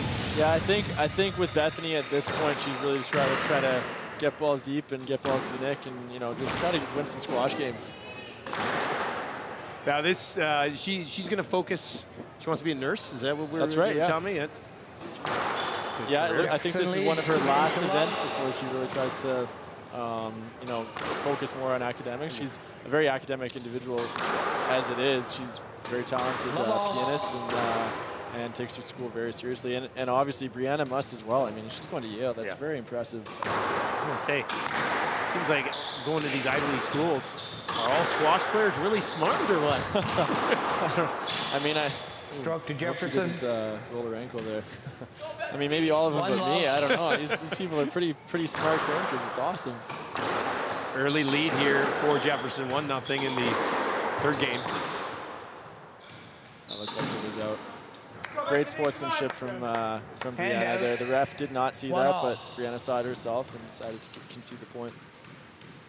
It's good to see. Tied in 1. Big one here. If you're going to come back with Bethany Churchill being down 2, you got to get one before you can come all the way back. Absolutely. Yeah, you know, I mean, it's not that odd to see a bit of a let-off from the person who's leading 2 games to love. You know, they think that they're in the driver's seats and they think, oh, I've got this. And then they'll let their opponent, you know, come back and work their way into the game. And if I were Brianna's coaches, I'd really be emphasizing that she needs to make the first half of this game as difficult as she can to really just put that nail in the coffin. Tied at 2 right now. You said the tin there, we're not familiar with it, where Red Deer 2019 is on the screen. They changed that level for pro and doubles. 3-2. That's right. Yeah, for this event and junior tournaments and recreational squash, it's at 19 inches. It's a little higher, which means the ball stays up and it's easier to retrieve.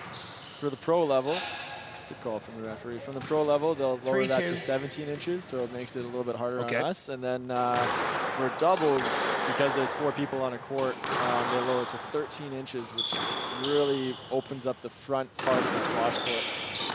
When you first mentioned doubles to me earlier when we were chatting, I was like, you don't put 4 people on this side of the court, and you don't. It's another half. Hand out. That's correct, yeah. About 50% wider, same length, 50% wider, and similar rules as doubles tennis in that sense, where each player will kind of have their half of the court or front and back kind of thing. It's really entertaining to watch. Sometimes we'll get more than 4 people on a singles court and play some fun games where, you know, the loser gets smacked with the ball or something like that. Of course, not that hard. That sounds fun. Well, it depends on whether you're winning or losing. Hand out. If you're winning, it's awesome. Yeah, I guess it would be in that situation. 4-3 Ontario leads Jefferson here. In the red, if you're just joining us. In the blue, Bethany Churchill from just down the highway here in Calgary.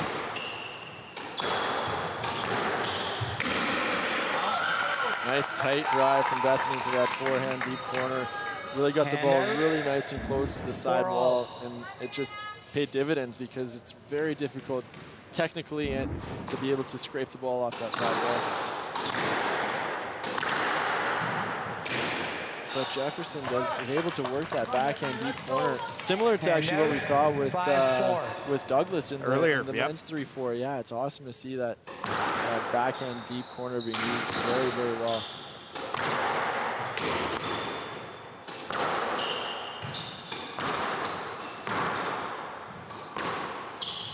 Again, there's no sign of Bethany backing off here. She's just as passionate now as she was in the first 2 games. Manages to get a point there as Brianna couldn't make a play on that ball. Tied at 5 here. Do or die time for Bethany Churchill.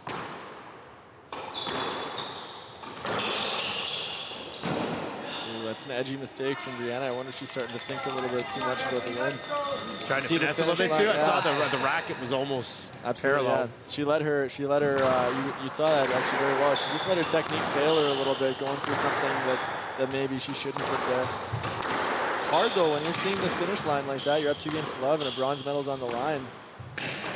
And there's another mistake. A couple of mistakes here from Brianna Jefferson, and all of a sudden, Churchill has a 7-5 lead. So if you're in this position and you're Bethany, you just want to let Brianna go, let her make her own mistakes, let her beat herself a little bit. You see many aces in squash?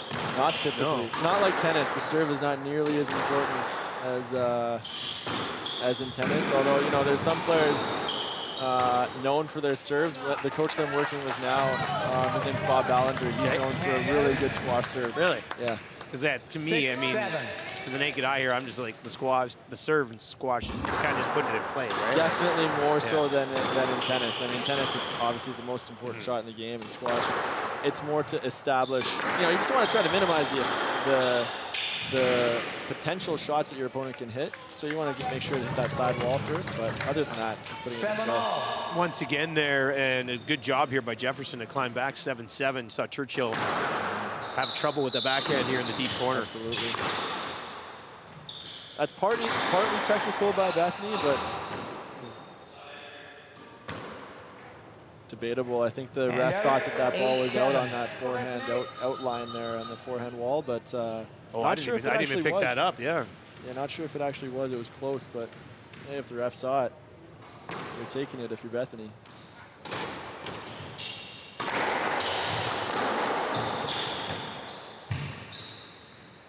She stopped.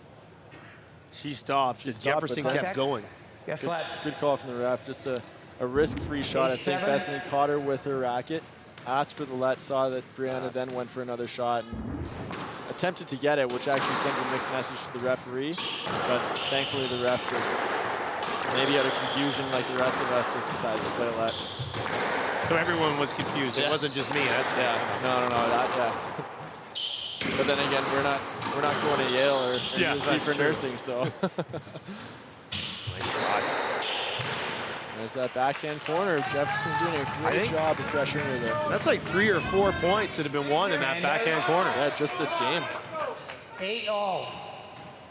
Now, if you're Bethany there, do you have to take an extra step into the corner, or how are you supposed to make a better play there? You know, I think if you're Bethany, you kind of nailed it. You just want to make sure you're covering that side of the court. If you know that she's going to hit it into that corner, you know, you want to make sure you're covering that side of the court, maybe a little bit more. But then Brianna now looks like she's aware of that. Yeah. Sees that Bethany's overcompensating in that backhand deep corner, and then pulls in the straight drop to just pull her both ways. Very smart squash. That was a good look at it there, because Churchill was able to get to that one in the back corner, but wasn't back up in time here. Yeah, she's over covering that backhand deep side now. But I mean, if you are Bethany, Brianna's where her shots are coming from to that backhand deep corner is on that forehand side. It's a very strong area for Brianna right now. Brianna Jefferson under control here. Nice shot. Tight along the wall. And now a match point for a bronze medal. Smart squash. I mean, Bethany doesn't know where the ball's going at this point, which is really frustrating if you're in her position. Not too bad. But great work from Brianna. Pulls it 3-love. Gets it done in a sweep. 3-love for a bronze medal for Brianna Jefferson out of Ontario. And we will see more coming up in the women's gold medal. Another Ontario competitor in the men's gold medal is 2 men from Ontario. So Brianna Jefferson had to be pretty happy with her performance. I mean, she was under control most of the time. Most of the match, and just played really smart, intelligent squash. You know, we saw that she established that backhand deep corner as where she was going to attack most of the time, and then, you know, once she saw that, worked it over to the forehand side because Bethany was overcompensating. Bethany Churchill of Alberta gave it her all, but comes up short here in the women's bronze medal match as Brianna Jefferson out of Ontario, as we mentioned, on her way to Yale. She'll be taking a bronze medal with her. The Red Deer 2019 Canada Winter Games are presented by Nova Chemicals, developing and manufacturing chemicals and plastic resins to make everyday life safer, healthier, and easier. By Hotels Red Deer, working as one to create a better destination experience. By IFR Workwear, family is your priority, your workwear is ours. By On the Run, proud sponsor of the Canada Winter Games. On the Run, making the most of every stop. And by Travel Alberta, wander within reach this winter. Brianna Jefferson claiming bronze for Team Ontario. We'll get you to the men's gold medal finals in just a few moments, but let's stick with squash, as 17-year-old Reed Fitzgerald thought that the Canada Games would be another memorable moment between himself and his father. Unfortunately, his father passed away 6 months ago, but he does hope to continue to play in his memory. Paul Hollingsworth has more. 17-year-old Reed Fitzgerald has an intense pre-match routine. I practice like I'm in a match, so I work my heart really hard so it's prepared for what I'm about to do. And then I listen to pretty intense instrumental music to keep my brain moving, because I find it a very strategic and smart game. He learned this, as he did many things in life, from his father John, a former long-distance running coach in Canada and an Olympic speed walking coach in Australia. John Fitzgerald, inducted into the Athletics Canada Hall of Fame, always taught his son to prepare and train with the same intensity that he should always bring to the game itself. That's what my dad really thought. He taught me how to do that. The 2019 Canada Games was supposed to be a father-son experience. Sadly, John died suddenly in October.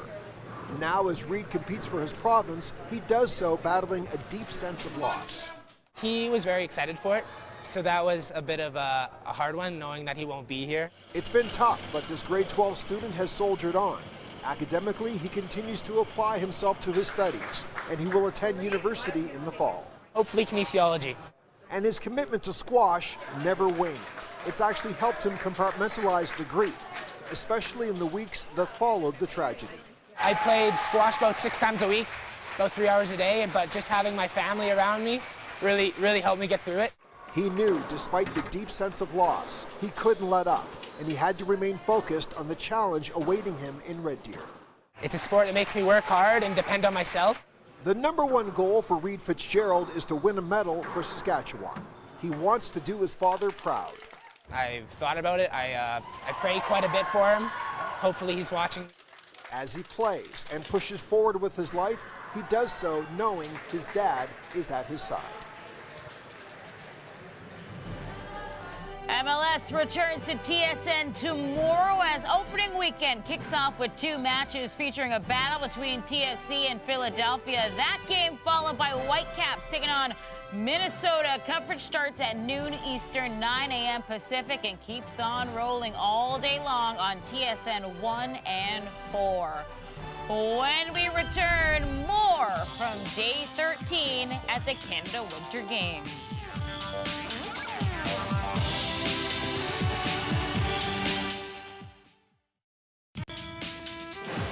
The Red Deer 2019 Canada Winter Games are presented by Nova Chemicals. Everyone agrees plastics do not agree with our oceans, rivers, or anywhere in the environment. Please be responsible while enjoying the games. By Finning Canada, proud partner of the Canada Winter Games and our athletes. By Driving Force, vehicle rentals, sales, and leasing, proud to be the fleet provider for Canada's Winter Games. By ATCO, proud sponsor and official energy provider of the 2019 Canada Winter Games. And by the Government of Canada, proud supporter of the 2019 Canada Winter Games. Well, just 6 weeks ago, Canada's under-18 team won gold in Japan. Now, almost every single member from that team is competing in the Canada Winter Games for their respective province or territory. On a very exciting reunion, here is Paul Hollingsworth. 28番ウィーラー空いている叩いた決まった That was 6 weeks ago. Maddie Wheeler scoring the dramatic OT winning goal for Canada to capture gold over the U.S. at the U18s in Japan. Almost every single member of that team is playing in the Canada Games. The team got together for a little road hockey in front of Red Deer College. Hey, Kurt! Kurt! For Wheeler, it's a different feeling from playing with her friends on the U18 to lining up across from them as opponents at the Canada Games. It's kind of funny sometimes when you line up against your roommate for a face-off, but yeah, I think it's a pretty cool experience to get to play against them because they're the best players in Canada, so it's cool to get to play for your province and play against the best players. And we will see those best players tomorrow, Saturday, as we get set for the women's hockey final. Gold medal on the line. You can watch it at 2:30 p.m. Eastern, 11:30 a.m. Pacific on TSN 5. When we return, bronze medal has been handed out. Women's gold medal final coming up next.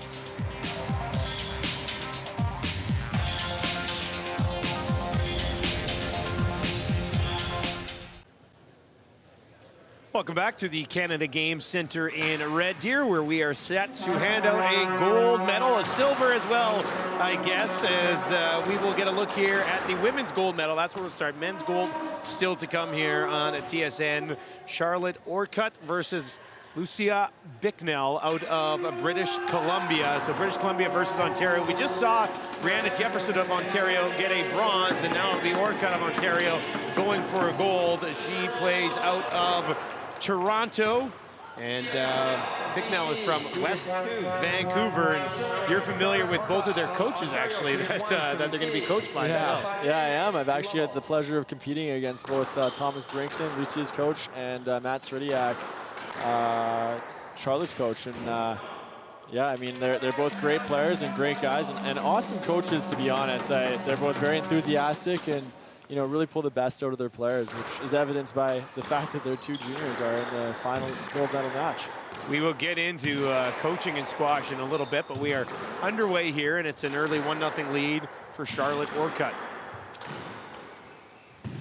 Yeah, you can already see the pace between the pace of play is much faster than the 3-4 match, and so far the quality of play, it seems like it's starting off very, very high so far. So see if they can maintain that. Yeah, exactly. That's the thing, right? We were talking earlier about you don't want to just, you know, completely drain your tank. I mean, you've got to take into account that this is a best-of-5 match up to 11, you know. So if you go too hard at the beginning, then you might exhaust yourself and be unable to perform later in the match. Bicknell in the blue for British Columbia, and in the red, Ontario's Charlotte Orcutt. Yeah, we were talking earlier about Charlotte's. Ooh, that is a big push right off the match. Be careful on the body contact, please. Yeah, good call from the ref. Just warning Lucia. You know, you don't want to. You want to make sure that the ref knows that you're making an effort to get to the ball. But as soon as you start to body check, then that can be perceived as poor sportsmanship. But I don't think that was intentional at all. But you know, I mean, that's the way it goes sometimes. Sometimes there's going to be unwanted contact, and hopefully it doesn't happen again. Set some bad blood early here in this gold medal match between the women. Yeah, it's good to see them both obviously very competitive individuals. They pay attention to their training very, very well. And I mean, who wouldn't want a gold in this position? They both have an awesome opportunity. So a bit more contact already. Good job fighting through that there, actually, by Bicknell. Absolutely. Ontario with a 3-2 lead. Right? Yeah, the crowd's great. Yeah, the crowd's great. The crowd has been great in this facility for sure. I mean, nothing against any of the hockey crowds that we've had, but the wheelchair basketball crowd was amazing. Badminton, I think they're still doing some team stuff over there. Badminton, there's been some chants going on. I would have loved to have watched that wheelchair basketball. That'd be so cool. It was incredible. As we get into this gold medal match, I don't know if we've really talked about the facility much, as a let is awarded there, but I mean, you obviously high level here in Canada, and you got to look at the facility here at this Canada Game Center. You're like, wow, this could be like the National Training Center. I am absolutely blown away by the quality of the facility here. I mean, you've got everything you need as any form of athlete. Like, you've got a beautiful track, an amazing gym, squash courts, badminton, like you were saying, basketball. It's really one of the top facilities overall in Canada, and I'm not just saying that. Like, it's truly unbelievable. They've done an excellent job here having this facility now moving forward for obviously a lot of the athletes here that go post-secondary at Red Deer College. And obviously anybody who wants to play squash, this might be the place to be. 4 courts up here right next to the gym as they battle here. 5-2, an early lead for Orcutt. Couldn't get that one up though. No, I would call that an unforced error. I don't think it was forced by Lucia in any means. I mean, she made a decent shot, but it was really Charlotte's error that caused that there. great squash to watch. I mean, you can see the intensity and the way Charlotte's hitting the ball, you know. I mean, she just is very deliberate in her technique, and she's stepping forward on the ball. But Lucia looks like she's up to the challenge, and there's definitely some early contact, eh? It's could be heating up. I mean, gold medal's on the line again. Bicknell tried to drop that one in there, hit the top of the tin, and be 6-3 for Ontario. If you see these two being a little more aggressive maybe than what we saw in the bronze medal match? I would definitely say that's a great observation. You know, it looks like they're more aggressive than in the 3-4 match. They're hitting the ball harder. Definitely harder, yeah. More attacking play. And with, you know, it's with those more attacking shots, there's going to be a couple more errors as well. And that's okay as long as you drive both of those numbers up, you know, or preferably just your attacking shots up and not the errors. But, you know, if you're going to go for something, you know, maybe you can afford to make a couple more mistakes as long as you're getting the dividends from those attacks. Stroke called there for Bicknell. Good call. I mean, Orcutt was clearly in the way of her swing. If she were to try to hit that ball, she would have hit the tin.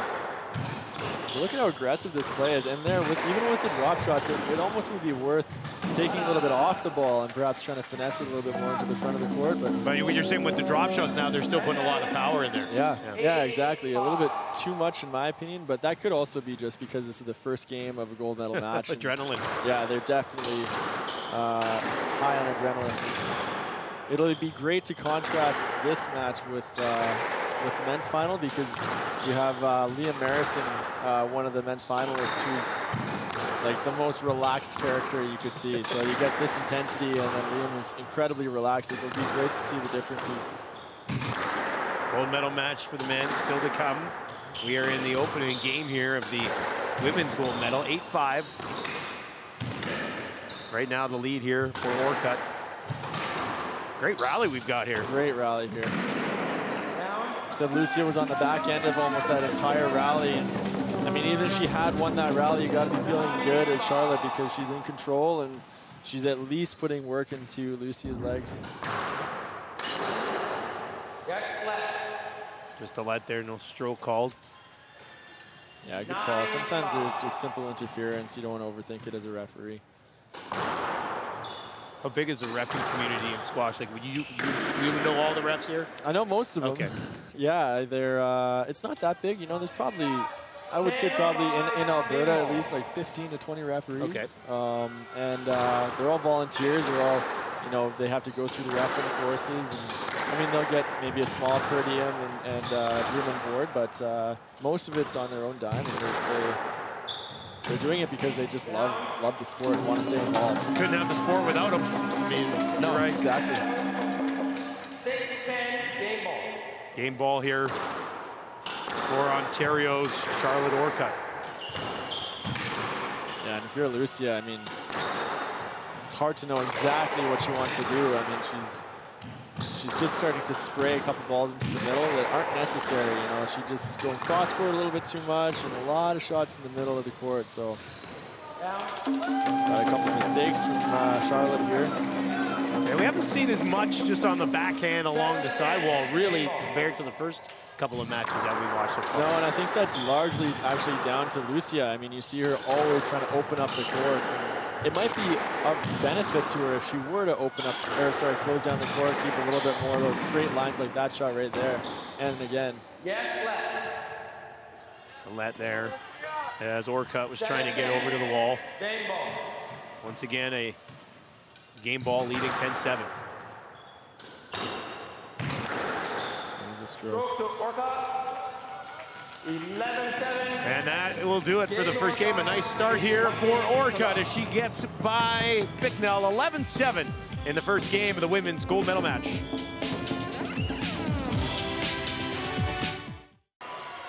Welcome back to Red Deer, everyone. It's a one-love lead for Ontario's Charlotte Orcutt over Lucia Bicknell out of British Columbia, and rather physical so far. Absolutely, yeah. There's definitely some a lot of testiness between the two athletes here. There's you know, a lot of pushing and some shoving and maybe a little bit of blocking, which I mean, there you see that final point where Charlotte won the game, and I mean, it's just not that structured right now. I think if I were Lucy's coach, I'd be really telling her to just try to establish her length in the back of the court and just tidy things up and settle down. I mean, she seems, you can see her waiting for the return of serve. She seems a little bit antsy, and maybe it's nerves or maybe it's a style thing. I mean, I haven't watched her play too much. That could just be the way she plays, but I mean, that shot right there is the kind of shot she wants to be playing over and over again, you know, that I think you're just waiting for somebody to sit down there.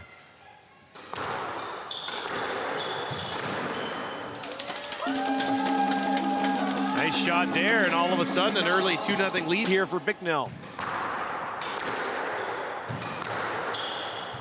Great length again. Yeah, it looks like her coach has really just told her to try to increase the structure of this game, establish her length a little bit more, get her opponent moving behind her. And, I mean, you can see the 3-point lead immediately. There's a lot more structure going on in this game than the previous one. Stroke to Orcott. Stroke there awarded to Orcott. So that'll stop the bleeding here a little bit as she was down 3-1. You agree with that call? Yeah. Yeah, absolutely. Yeah. I think that was probably the right call. I mean, if she were to try to hit that ball, then I think she'd be posing a great risk of striking her opponent. And you just don't want that. It's a great shot from Lucia there. I mean, she's finding the balance now between attacking and defending right now. It's really good to see. A lot of confidence in Bicknell's game. But again, it's an interesting shot. Good call on the ref. I don't think the players were. You're on the right side, 4-1. Wow, look at Lucia there. That's so impressive. Are you saying it's down? No, thank you. Lucia conceding that call, even though the ref wasn't sure, and nor was her opponent. That's the kind of sport. That's the kind of stuff you want to, see in a game of squash. Like, yes, it's aggressive, but it's never bordering on any form of cheating or unfairness. Both these girls are such great sports persons. So what we just saw, not this let right here, but the one before, it was up to her on that. Yeah, basically the ref wasn't sure if the ball was 2 bounces or 1 bounce. Oh, okay. And nor was the other player. And actually, I don't even know if Lucia was sure, but she said, you know what, it's close enough. I'm going to just concede this point and play the fair game here. Yes, flat. A let there, not a stroke. Yeah, you're going to see, because this is rather an open game and there's lots of spraying balls into the center of the court, you're going to see a lot more lets and strokes being given because, the players are afraid to strike their opponents. And, I mean, even there, that was very close to striking Lucia, but good move on Orcott to throw in that working boast. Orcott cuts the lead to 5-3 here. You mentioned how you played against both of their coaches. So some younger coaches in like your early 30s, late 20s, coaching these younger athletes. I'm about 10 years younger than them. Where's coaching at right now in squash in Canada? Would you say it's pretty strong, or it's working towards being strong? I think it's definitely growing in Canada. I think we're seeing a lot of almost like an osmosis from the States, because there's so much money in the Eastern U.S. and such a push for NCAA squash that there's some great coaches coming over from Europe and from Egypt to coach in the U.S. And because we're just the neighbors to the north, there's an increasing desire in Canada for that same Ivy League level squash. So our coaching is improving, and also at the grassroots level, we have some of the best coaches. I mean, I would say there's probably 2 coaches in particular that have been responsible for any major success of the likes of Jonathan Power and Graham Riding, and former world #1s and kind of the legends of Canadian squash. It's good to hear that for a lot of these young athletes, and a nice effort so far here from Lucia Bicknell. What a change, eh? She's under control right now, yeah. What a change.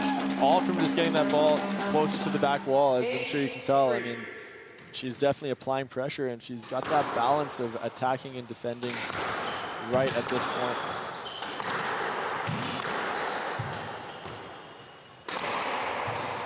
She's definitely overpowering Orcott right now, I mean, it's like Orcott's got to, get her racket back a little bit sooner and probably slow the pace down a little bit if I were in her position. Such jostling for position in the middle of the court. It's awesome to see. Good job getting to that one. Yeah.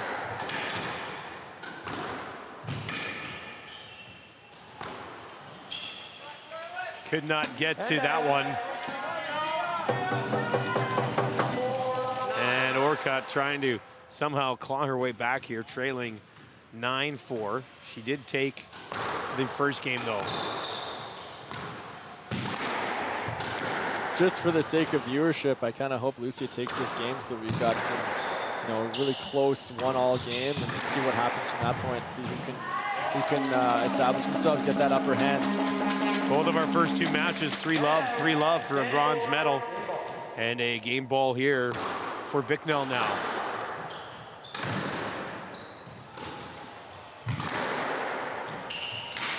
See, she's much more relaxed around the middle of the court now than the first game. Hey, I mean, she was almost overrunning the ball and jumping the gun a little bit too much, and now she's pulling it back, 1-all. Nice shot there as Lucia Bicknell evens things up with a convincing second game victory.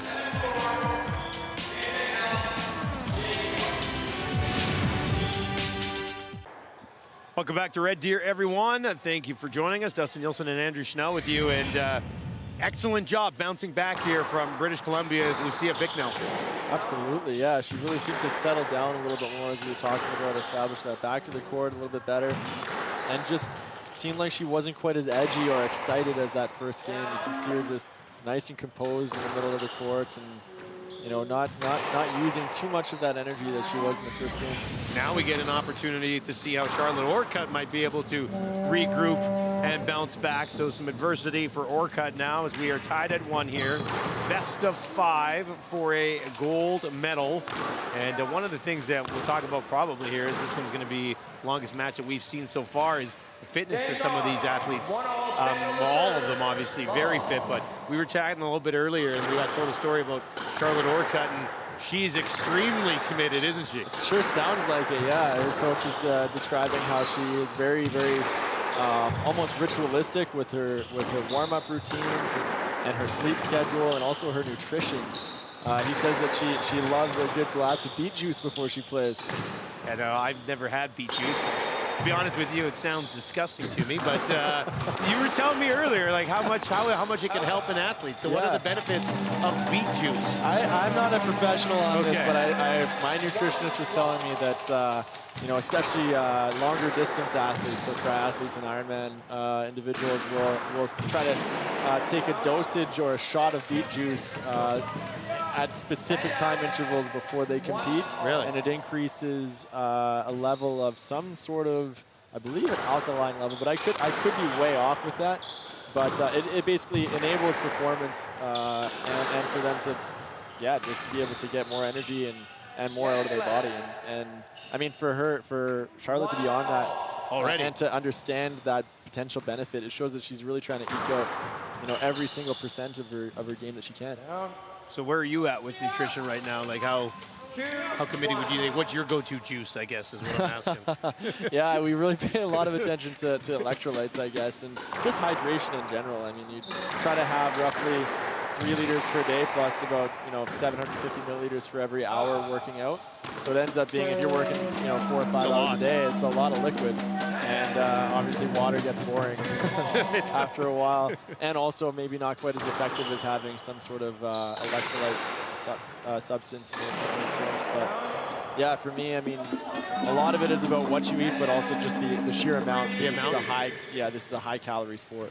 You would not want to see what I had for breakfast today, I'll tell you that. What'd you have? I had a 3-egg omelet, which I guess isn't that bad. No, that's not too bad. I had eggs as well. Yeah, there you go. See, we're both athletes. Pro athletes. I wonder what Charlotte had. She'd probably go up one side of us, down the other for that, because she's probably far more committed than we are. She's got a lead right now. 4-2 is the lead here. Obviously a very important match. Get a 2-1 cushion. Yeah, absolutely. I mean, they're definitely seesawing. It looks like there's a bit of momentum shifts going on. It basically looks to me like it's whoever's more confident in their ability to play their game right now is getting somewhere. I mean, that error could be the start of several for Charlotte, just because there's been so many different momentum shifts. Did she come down too steep on that ball? Is that what ended up happening there? I think it just got away from her. It just looked like it was a little bit too high. And, You know, if you're in that position, you're in a position that you probably can't hit the greatest or most accurate shot. It's probably better not to go for it. You know, she still went for it. There's some more contact. I don't know. I probably would have given a stroke there if I were the referee, but looked like she was trying to get that backhand ready. Absolutely. Yeah, you know, I mean, Charlotte hit a poor shot, and just to get a let off that, she should be penalized for that. And in my opinion, any player hitting a poor shot should be more inclined to give a stroke than a no let or a let. Nice effort there by Bicknell to get to the last one. It's been a good rally here. Good rally. I jinxed her. Bicknell unable to get that one up from the corner. And out, 6-3. Orcutt looking to bounce back here. Now on top, 6-3. Now we're starting to see a little bit more of that that typical structured play down the backhand wall. Hey, it's starting to reminisce the 3-4 and the men's and women's match from previous. Haven't had much of it here. Maybe a little bit right now.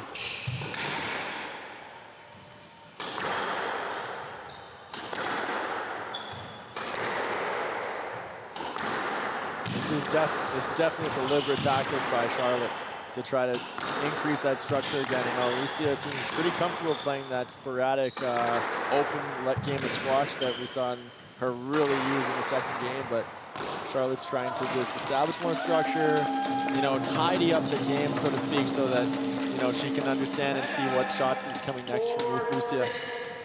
Worked out there that time for Bicknell as she cut into this lead, now trails by 2. Great shot by Charlotte. Came down nicely on that ball. No chance that time for Bicknell. Takes that one from her coach. Her coach had a great forehand straight kill. I was on the receiving end of that for a few years. That scared you a little bit, did it? That brought back some memories. Unable to get that one above the 10, and that'll be a point for British Columbia as Lucia Bicknell. Bicknell needs to go on a little bit of a run here. Yeah. But Charlotte's doing a great job of kind of stemming the flow. Stroke there as Bicknell. See, a lot of those strokes come in where a player's kind of hopping behind her in front just to try to get out of the way, basically, right? Yeah, Charlotte's trying to make every effort she can to get out of it, but I mean, she put the ball in the wrong area of the court. Interesting to watch this now. You can really see both players really trying to impose their game on the opponent. Great get there by Charlotte. Good job by Orcutt to try to reset it there with that lob. She was running around a little bit. Sure you haven't played squash before? No, I just, unless it's come in the form of a video game, I probably haven't played it. What a shot by Lucia. Man, this is turning into a close match. We're at 7-all now. 7-all. Can't emphasize enough how important these next 5 minutes of this match are. I would say especially for Orcutt losing the second game. To drop the third one, too? The third one, yeah. 2 in a row, you got to be, it creates a bit of doubt in her mind for what to do going into that 4th game. Nice shot by Lucia. Is that Nick there? Is that what happened? Absolutely, yeah, hit the Nick. I've been waiting for that. She's found that balance again between that offensive and defensive play that she did so well in the second. Ball over the outline. And that will even things up. This thing's coming right down to the wire here in a very important 3rd game. Awesome to see. Who you got? I have no idea. I have no idea. I don't know. You seem pretty good so far. You got a favorite to win? I can't really tell the difference too much, to be honest with you. No, that's the best part about this match. Yeah, no, they're so close. Yep. You can tell that they have contrasting styles, at least.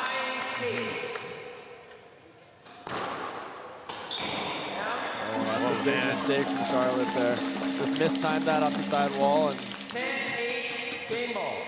Game ball here now for Bicknell. Nice bounce there off the back wall. Stroke to Orcutt. Stroke called for Orcutt, which makes it 10-9. Game ball.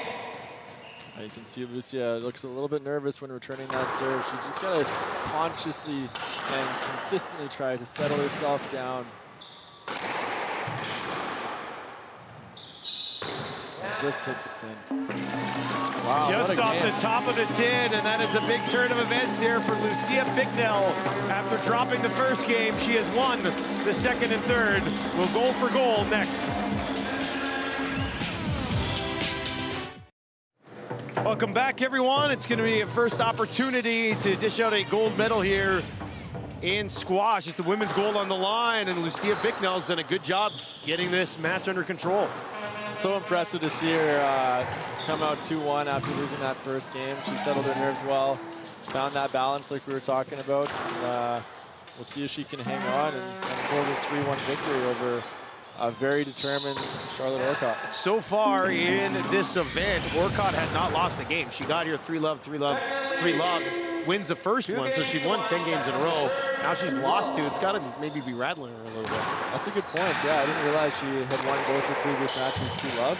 Or 3-love, sorry. That's impressive from her, and that also shows that she's got some quality squash left in her, and she hasn't been pushed that hard physically. So, you know, we'll see if she can work into the legs of Lucia at all, or try to maybe increase a bit more structure to this, or. It's just interesting to watch at this point the difference in attacking play for Lucia or structured play from Charlotte. Nice drop shot there from Lucia. Take a 1-0 lead. Very strong, Lucia at the front of the court. She uses a lot of power with that slightly bigger, loopier technique that she has. Got some touch too. That's some great touch now. These last 2 drop shots, yeah, is that a sign of confidence in squash where, I mean, the finesse has been executed perfectly? 100%, yeah. She's on a roll right now, and you can tell she's not, hitting up on the ball. She's swinging through nicely.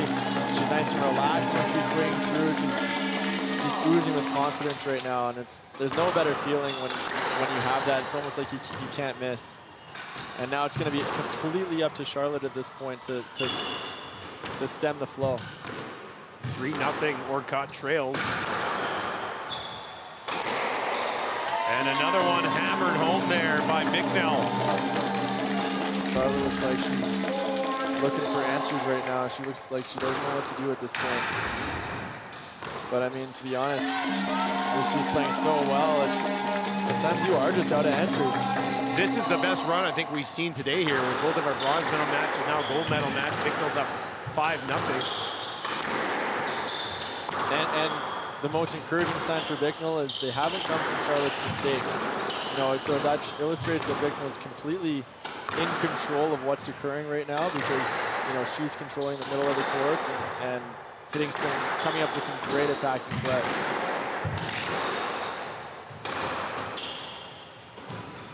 Excellent rally here. What a shot from Bicknell to go up 6-0. He's in cruise control right now. Look at that. Excellent. What do you do with your Orcutt?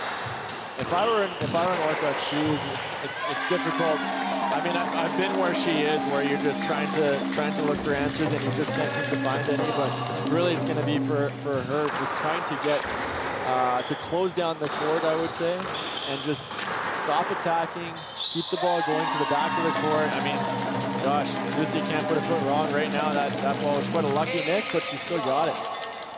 8-0 the lead here for Lucia Bicknell. I was not expecting this. I wasn't either. Such a confidence player, Bicknell. Yeah, no, I think Charlotte's just kind of looking for whatever she can try to scrape out of this. I think she's just a bit desperate at this point. 9-0 the lead. If she keeps attacking her, if I were her, I definitely would have.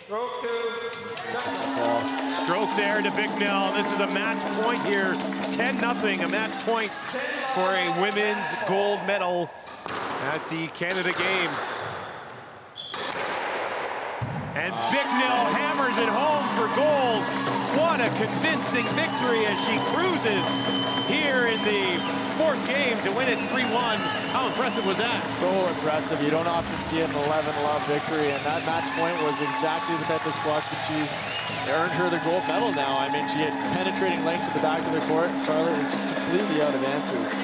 After dropping the opening game, it was all Lucia Bicknell the rest of the way, winning the second game, winning the third game, and then absolutely dominating the fourth game, 11-0. You could say it was perfection in that final game for Lucia Bicknell as the 16-year-old who plays at the Evergreen Squash Club in West Vancouver picks up a gold medal here at the Canada Games. Congratulations to Lucia Bicknell. Gold for the men coming up. The Red Deer 2019 Canada Winter Games are presented by Nova Chemicals. Plastic is a valuable resource, not to be discarded. Put it to better use. Kindly recycle while enjoying the games. By MNP, proud supporter of the 2019 Canada Winter Games. By Navigator, when you can't afford to lose. By the City of Red Deer, it's in the spirit of sport. It's here. It's Red Deer. By the Look Company, building sport and event environments that are always engaging. The proud branding partner of the 2019 Canada Games. Well, BC capturing gold when it comes to the women's squash gold medal game. We'll get to the men's side in just a few moments, but first let's check out other things that are going around Red Deer, Alberta. When it comes to Molly Miller, who is a cross-country skier, she remains busy in her sport, but one thing she always makes time for is giving back. Paul Hollingsworth has this story. For Molly Miller from Kimberley, British Columbia, cross-country skiing consumes most of her life. I've been competitive racing since about grade 6. It's a punishing sport, especially when the temperature is approaching -30°C. So tape protects against frostbite. This week she's in Red Deer competing at the Canada Games. Now on the start line for British Columbia, Molly Miller. She's also raced in World Championships. I feel really confident when I'm skiing. I just love pushing really hard. When Miller is not racing or training, she's using her energies to help others less fortunate. We held a barefoot walkathon in Kimberley to raise money for people both locally and globally in need of footwear. It was an enormous success. We raised about $700 for kids locally in Kimberley, and then I sent around 750 pairs to India and 500 pairs to Haiti, and just recently I did another used shoe drive where I sent another 450 pairs to Haiti. Grabbing a medal at the Canada Games is her competitive goal.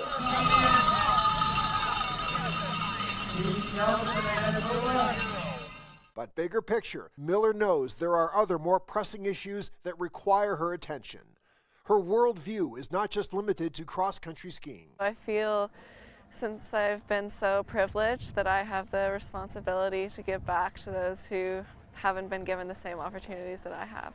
Her desire to help others is based on what she knows is a basic and simple truth. One pair of shoes can just open endless opportunities for a child overseas. So many people around the world are denied access to basic rights such as healthcare and education because they don't have shoes. And she'll do whatever she can to help make a positive difference for people less fortunate living in British Columbia and around the world.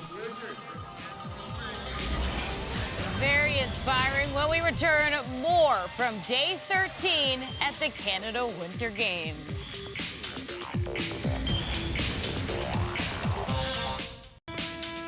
The Red Deer 2019 Canada Winter Games are presented by Nova Chemicals. Nova invests heavily in communities where we live and work. Sustainability is a team effort.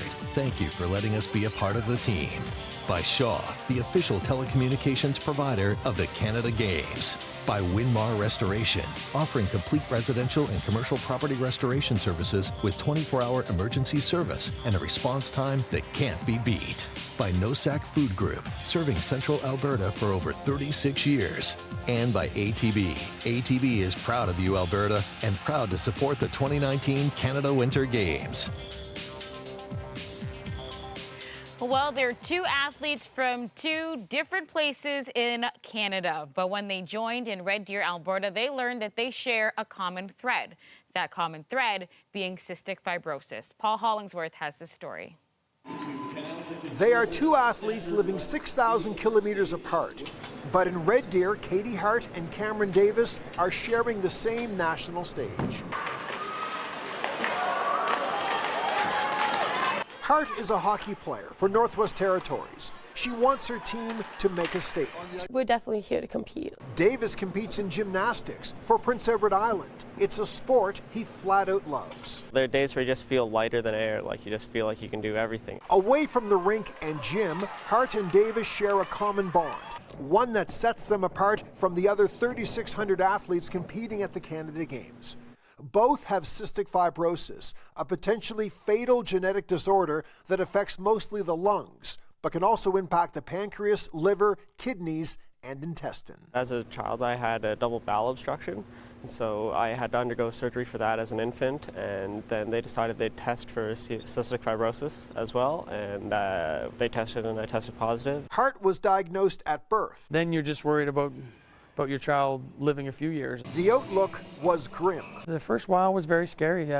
Her doctor down here, Dr. Zuberbuehler, said, your guys are gonna have to move to Edmonton. He said, she's gonna be sick all the time, in hospitals, once a year, once every 2 years. But thanks to medical advancements, the prognosis for both young athletes improved dramatically over the years. While the average lifespan of CF has gone up and up and up, I fully expect her to outlive me a long time. Hart and Davis strive to live their lives every day on their own terms. If I didn't know that Cameron had cystic fibrosis, it would be tough to tell. Always navigating around health concerns that require constant attention. I always go down to Edmonton here in Alberta for treatments, for monthly doctor visits every about 4 months. And I have a range of pills that I have to take every day. And both know taking daily medicine and seeing specialists on a routine basis are what's required to ensure they live healthy lives. I don't want to be sick all the time. I want to be healthy. I want to be able to do what I like to do. Davis did not win a medal in Red Deer, but he did experience a prideful memory to last a lifetime.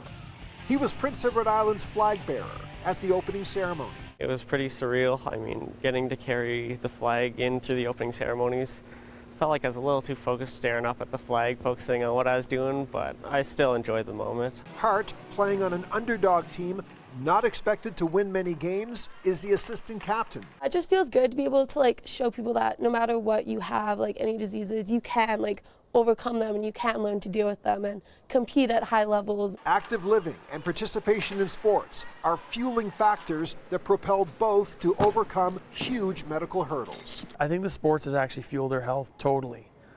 Because of how hard she plays, she's always been a race to the corner and bang someone in soccer, going full percent, just jarring those lungs all the time, that it's actually kept her lungs quite healthy. Sport helps a lot with kind of keeping that quality of life up so that I'm able to do what I like. And so as long as I keep up with my routine and I keep active, I can basically live a normal life like you guys. Hart doesn't like to call herself a role model, but she does recognize that reaching the Canada Games while living with cystic fibrosis is a positive example that other young people can follow. The ability for me to have treatments that allow me to come to these games and just play sports and live a normal life basically is incredible. And Davis simply wants to be treated like the other competitors in his sport. He's not a complainer. He never uses it to his advantage or to try and get out of things. Katie Hart and Cameron Davis have lived their lives facing a potentially life-threatening disorder.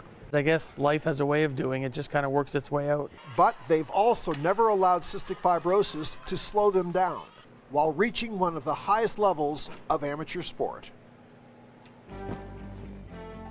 Electrifying highlights, shocking finishes. Get your brackets ready because March Madness returns to TSN Thursday, March 21st. First round action gets underway at noon Eastern, 9 a.m. Pacific across the TSN network. When we return, gold medal matchup, squash, men's final.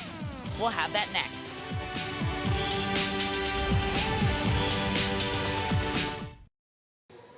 Welcome back to Red Deer, everyone. Canada Games Center, and we are set for the men's gold medal here in squash.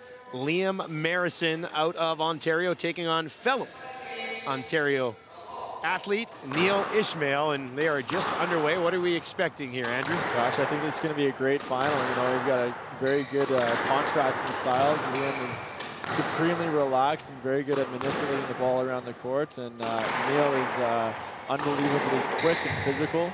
You know, I think they'll complement each other very well. An early lead here for Marison, who is in the red. Ishmael in the white. Already one error coming from Neil on that forehand side, and one winner coming from Liam.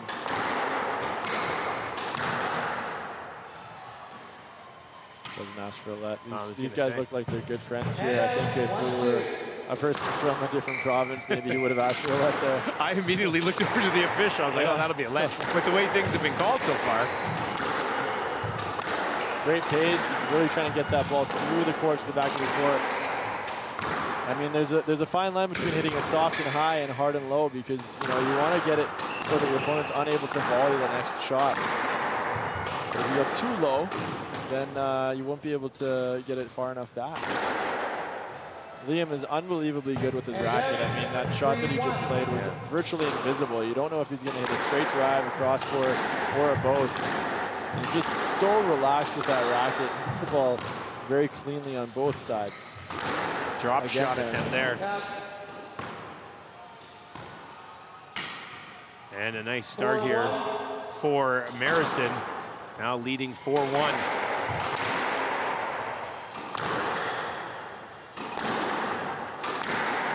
Neil's going to try to want to suck Liam into a very rhythmic form of play. And Liam's going to try to break up the rhythm that Neil's going to try to establish. And I think, you know, it's really going to be about who can impose their game better on the opponent. Relaxed player, also relaxed personality in life. Yeah, Liam definitely is. I've had the pleasure of playing with him a couple of times, actually, and getting to know him. And he's just he's a character, firstly. He's a really, really funny guy, and, you know, always likes to have a good laugh.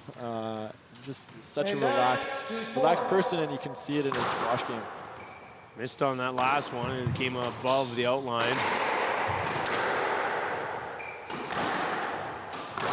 Still leads 4-2, does Marison.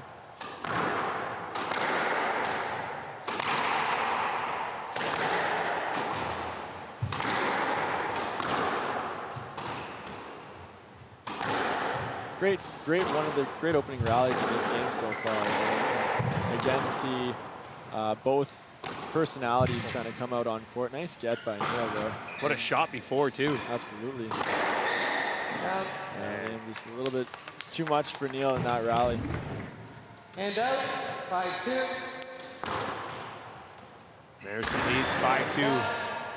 That's what Neil can't afford, is if he's going to try to pull Liam into his more long, attritional form of play, he can't afford to make any mistakes here. I think the longer this goes, the better it'll be favoring Neil. Not a great start, though. That'll make it 6-3 in favor of Marison. He has not lost a game yet here at the event. 3-love, 3-love, 3-love. 3-love in the prelims, 3-love in the quarterfinal, 3-love in the semi. So coming in here playing some very good squash. I mean, obviously, it's pretty impressive that he's gone unbeaten in any single game here. On the other side, it's an interesting story here as well for Neil Ishmael, who won 3-0 in the prelims, won 3-0 in the quarterfinal, and then was down 2-1 in the semis, came back to win in a 5-gamer, and actually he wasn't even going to be on this team, was he? No, yeah, he was actually called up because fellow Ontario player James Flint, who I believe I think he won the national championships, he decided not to play because of academic reasons, and Neil got the call up, and now he's in the final. Going home with that worst, a silver. What a rally we have here. Great rally. You can really see Liam's ability to disguise the ball, especially at the front of the court. He gets up there and delays the play. That's called a hold, where you get up and try to stop your opponents and get him to move the wrong direction on the ball. And he's Liam's very good at that. Lead 7-4.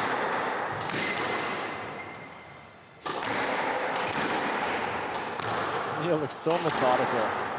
It's nice to watch. He's always trying to get the ball in the right position. Really, some might say predictable, but others might say very difficult to break down.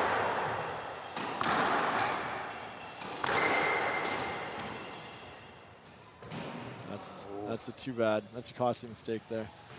Was in a pretty good spot there to make a play on that one, and a little bit too much finesse. I think he was just a bit surprised that he had such an easy opening because he hasn't really had that in this match so far. Nice job there. Didn't make that same mistake again. Back wall is only in emergency situations, eh? Absolutely, yeah. It's a last choice option because if you hit it off the back wall, your opponent has pretty well every option available to them, and you're at the mercy of what shot they choose to play.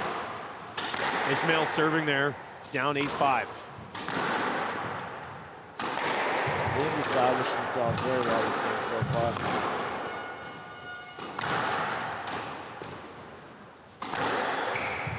I also noticed I need to stop using the word established. I think I'm using it about 110 times this commentating. Be careful, you're going to lose your job. Yeah, doesn't Marison want to get into broadcasting? Yeah, I guess he does. I'll take my job. He's going to Western University, establishing himself there. You know what, I was just thinking when we had that let call, we haven't seen much of that. Like, it hasn't been a very physical match so far at all. No, and that's actually because of the quality of squash these guys are playing. You know, neither of them are hitting the ball into the middle of the court. Commentator's curse just there after Neil does that. Yeah. But yeah, they're both you know, keeping the play very clean and not hitting spraying the ball into the middle of the court. So there's very few interference opportunities. Marison now leading 9-5. As they work things tightly here along the sidewall. Great shot. What a shot. Virtually invisible. Liam didn't even move for that shot because he just didn't see it coming. Game ball. And so there's no movement there from Neil. Game ball, and he makes no mistake there either, as Liam Marison looks very impressive as he remains perfect here so far at the Canada Games.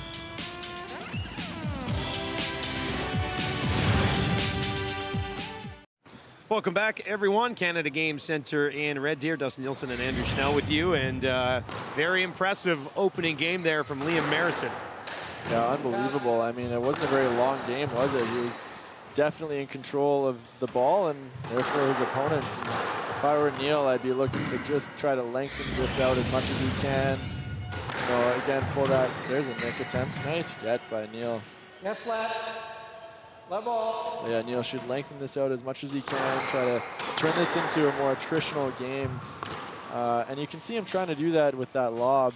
Unfortunately, it came out into the middle of the court a little bit too much. Marison. One love. And a stroke awarded there to Marison.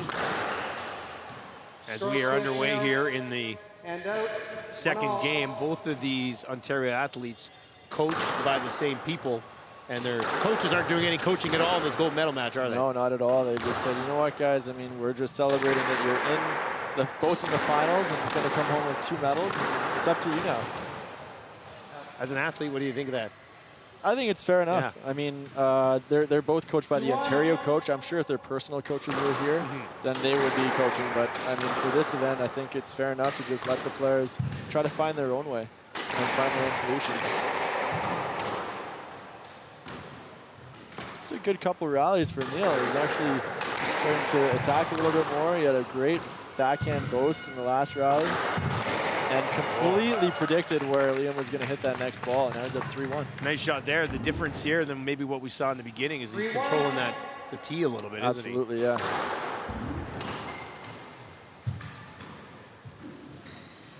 Thank you. Good sportsmanship from Liam there, too. I think what's happened is Neil is hitting the ball a lot tighter than he was before, which eliminates many of the options that Liam has or the opportunities he has to use that disguise that we were talking about. Point there for Marison as We get to watch squash here on TSN. A lot of exposure for the sport here, obviously. And you were telling me a little bit before, one of the things that's frustrating for the sport of squash right now is an inability to get into the Olympic Games.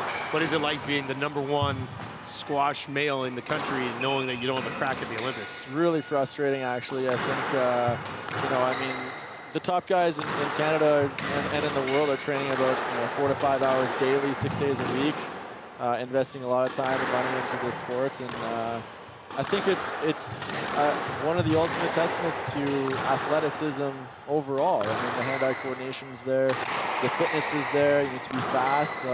It's really a balancing act for you know, all of the aspects of athleticism, and for it to not be considered an Olympic sport is really unfortunate. I think it'd be great for the sport if it got in and gained admittance, but unfortunately it's not the case. What's the major holdup? I think it's just revenue, to be honest. Yeah, I think, you know, the fact that TSN is broadcasting this will do wonders because people get interested and they start to play, and, you know, maybe it can have a bit of more of a following. But at this point, I think there's just sports that appeal to wider audiences that may or may not be considered as athletic, but or pure a sport in that sense. But I mean, look at that movement from Liam. Yeah. Talk about athleticism right there. That was so fast. Two phenomenal athletes here. Yeah. Have you thought about retiring from squash and taking up breakdancing to get into the Olympics? Yeah, no kidding. Well, breakdancing just got in over squash for 2024. That might be my best crack at it. I don't know if I'd be too good at spinning on my head. Those guys are impressive athletes, I suppose, or dancers. Good job here by Marison to battle his way back in it. He was down 4-1. It's a great rally. Tied at 4. This is exactly what Neil wants, is a rally like this to just try to get into Liam's legs. That's an unbelievable finish to that rally by Liam, but overall, I think that's a positive rally from Neil. Get these longer ones here. Yeah, just get his lungs working a little bit more. I mean, as Liam starts to tire, his finesse is going to start to waver a little bit. Good job getting to that It's one. just a matter of Neil doesn't have that issue because he's more of an attritional player as it is in the first place. He's going for less risky shots. Neil off the top of the tin there. 6-4. This is 5 consecutive points now for Marison. Just shows the quality of his shot making. Stroke Ismail. As I get the commentator's curse just there. Stroke. There's Ismail as the backhand unable to be completed. 6-5.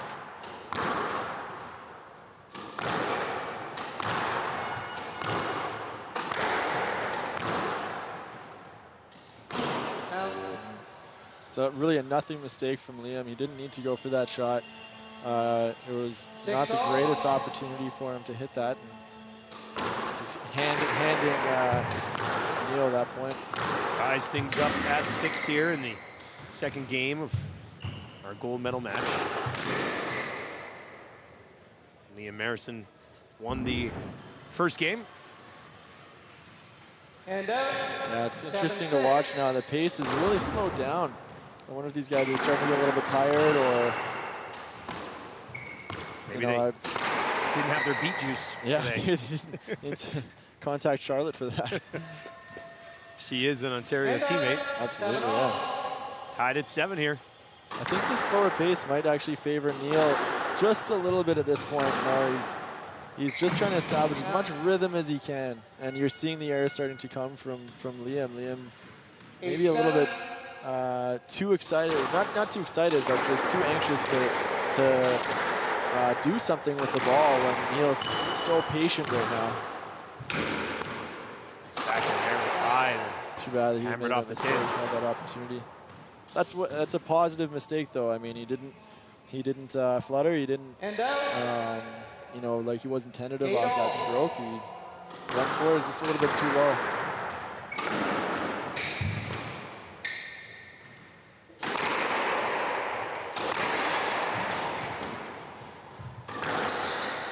Nice bit of deception from Neil there. See even like a little round of applause from his competitor. Absolutely. Man, in squash, you would say that he took a taxi and went to the wrong end of the court.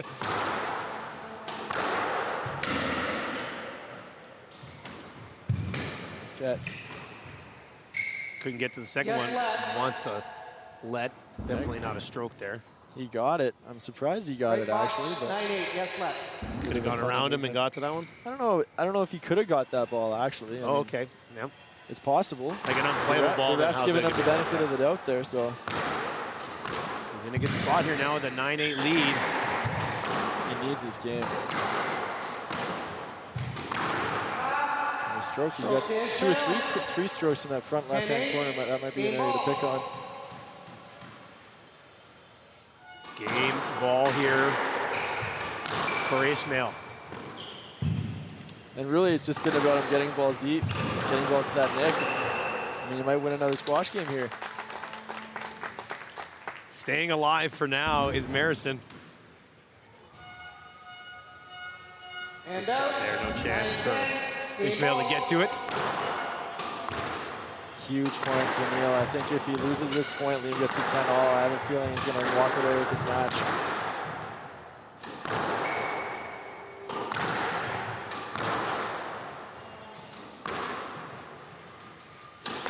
Marison trying to mix it up.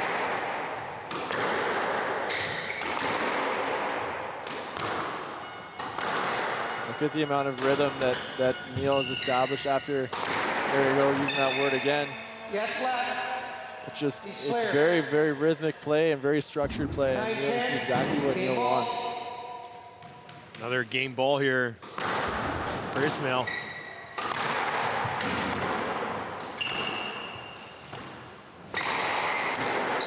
Cool. And he pulls it out. 11-9. Nice job bouncing back for Neil Ismail. That is the first game that Liam Marison has lost here at the Canada Games. We will get a look at how he responds with the third game on the way.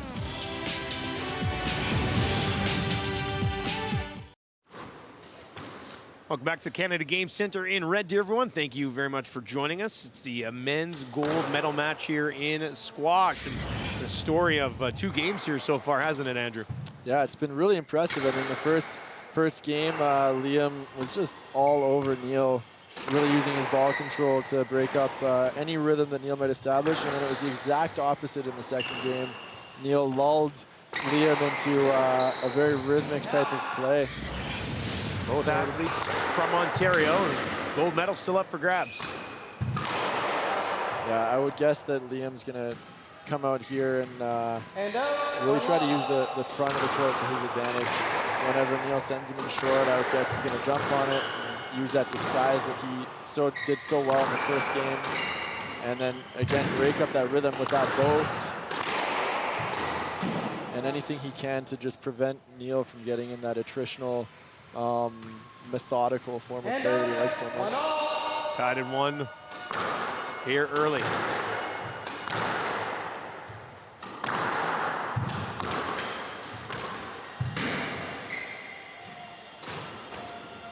Getting that boast. Oh, nice shot. Oh, what a get there.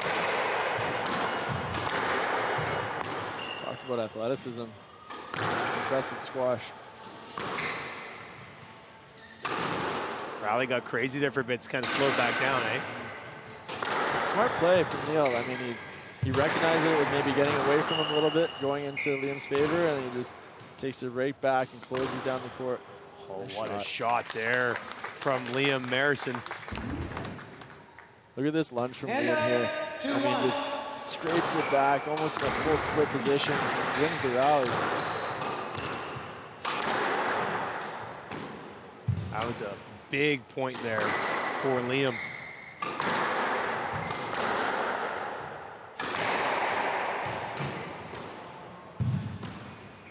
Yeah, I think Liam's known for his movements, except that Liam's just basically sending him a message saying, hey, I can get balls back as well, you know. I can get some pretty impressive gets. Good job again there, getting there with the backhand. Takes a 3-1 lead.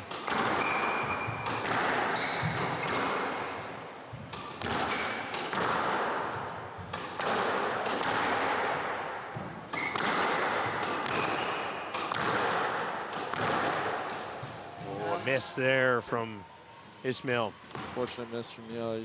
Just a little bit of lack of discipline here from him. especially after that second game. He was so disciplined, and now he's almost trying to trade blows with Liam. You just don't want to go down that path.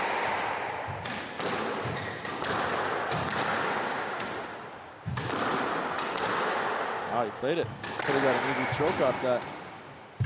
So you see after that second game, it was almost boring to watch, right? Like it was so methodical, and then now this game is completely opened up again, and that's because Liam's dictated that. 5-1. Nice shot there. Neil going the other way. Good job.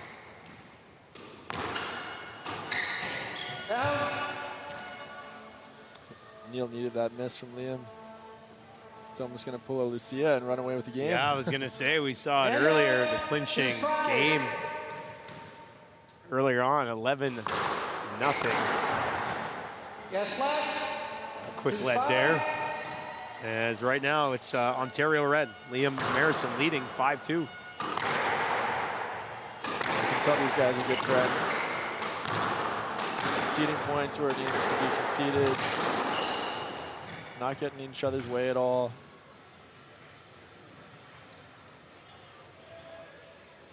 Making a big match push here. That was a nice shot from Ismail.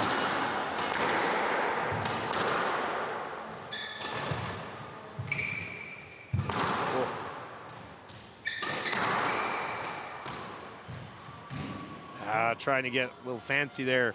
Liam's gone walkabout a little bit in this middle of this third game. I think, you know, he was so used to controlling each rally that now that he's not in control, he's basically grasping for straws a little bit. He had a 5-1 lead. It's now 5-4. And now got the nick. 6-4. There's that nick that you're looking for. Yeah. I'd try to nick it every time. So what do you think? You a squash fan now? I like it. I like it. You know, there's a gym right next to a radio station I work at in Edmonton that actually has 3 squash courts in it. Perfect. Yeah, I've usually just watched on, but I might have to dive in now. Absolutely. Yeah. I already have a coach, don't I, Andrew? Absolutely, yeah. I don't know if you could afford me, but you can give it a try. I'm just kidding. It would be free for you, obviously. That's nice. Another nice catch from Liam. Oh, what a finish from Neil. That is just outstanding squash. No opportunity there for Liam to get to that, and that's a round of applause here at the Canada Game Centre. Hand out, 5-6. Caught that nick himself. It's unbelievable squash. Great control from Neil. 1-point game here. A huge one as we're tied. 1 game apiece.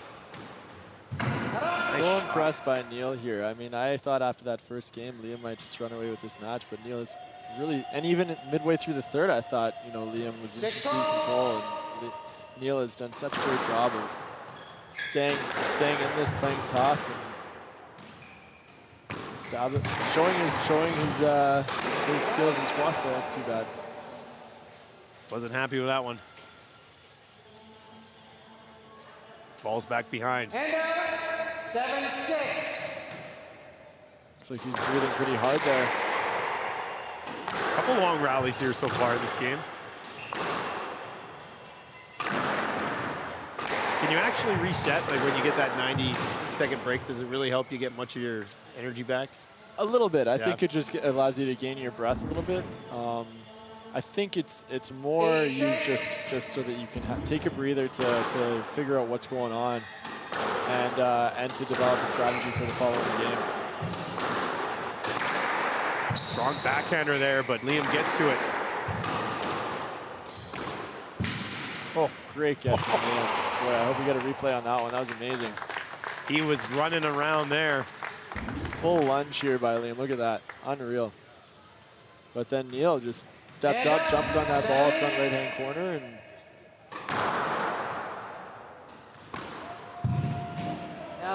nice change of pace from Liam. Absolutely.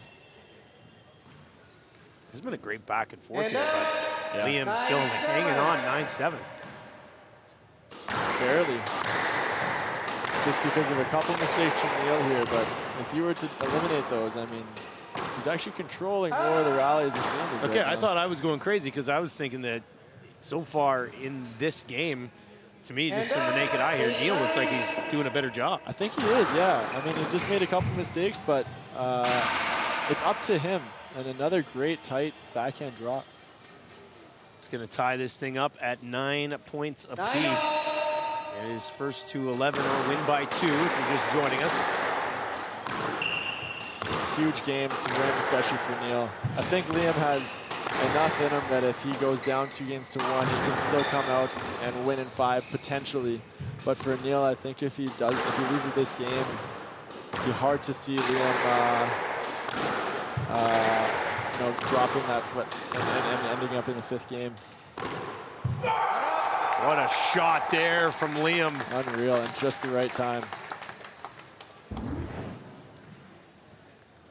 And can't get much better than that. So much touch. Game ball here in the 3rd game for Liam Marison. Good stretch to get to that.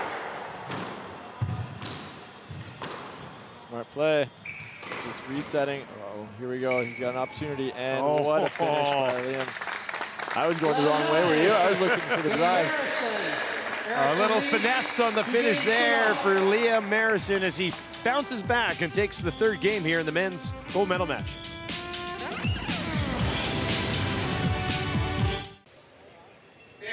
Welcome back to the Canada Game Center. We just witnessed the finish of a big, very important 3rd game here in this men's gold medal match, and a couple of mistakes from Neil, really the difference in this one. I think so, yeah. You nailed it on the head. It's absolute pivotal game, especially for Liam, but credit to him. The last 2 rallies by Liam, he hit 2 beautiful winners. There's one. I wonder if we'll see the final shot here. Such an important time to come up with his best squash. Drop that thing in there nicely as we get set for the 4th game here. If it's a victory for Liam, it'll mean a gold medal for Liam. Either way, Ontario going home with 2 more medals here. Another relatively successful Canada Games, and an early point here. And you saw a little fist pump there from Neil. He's pretty excited to get off to a good start. I noticed that. Looks like it really means a lot to him, and the start of this game is going to be everything for him, really. Good call. You just caught the sidewall there, and Liam would have been able to get that had Neil not been there. Can you imagine this sport if there were no lets and you could just do whatever you wanted? It'd be insane. Just boxing. Yeah. I was just thinking about, like, the power that the official has, but they need it, right? I mean, you need it, or else things could really get out of control. Oh yeah. And to be honest, I've seen that happen just a couple of times where players will deliberately get in each other's way and deliberately. Nice shot by Liam. Just so good in that front right-hand corner. But yeah, it ends up pretty heated. I've seen them deliberately try to hit each other with the ball. Really? Yeah. It can get pretty testy. Are you talking from personal experience or just things that you've watched? That might be that dirt that you now got on me. Right. No, unfortunately, I'm not the biggest guy on tour. There's definitely guys that could go with me around the court for sure. Try to steer clear. 2-1. Liam leading here in red for Ontario. Looks like this ball has gotten a little bit slower. It's died off, and that affected Liam off predicting where that ball would bounce for that cross court by Neil. All right, so how does that ball get a little bit slower? Yeah, I think it just starts to get softer. Okay. And so it's a bit spongier off the front wall, and you can see that they're not getting it to the back of the court as well, and when it does get back there, it's dying off. Puts you in a tough spot here at the back. Yeah, the rallies are going to come a little bit quicker and faster, I would bet. And it's going to be a matter of who can get the ball to die back there better. 3-2 the lead right now for Neil Ishmael. He needs this game to stay alive. Got there, but couldn't knock it in. Good fighting spirit from Neil here. 4-2 now. Lead for Marison. You just can't give Liam the front of the court like that. He'll just capitalize on it every time. 5-2, he's got a little bit of a cushion here now. Now you can see Liam's relaxed a bit. He's starting to coast a bit more. Really start to express himself. Missed that rally, but he was in control until the last shot. Nice reach there from And Neil. 3-5. Make it 5-3.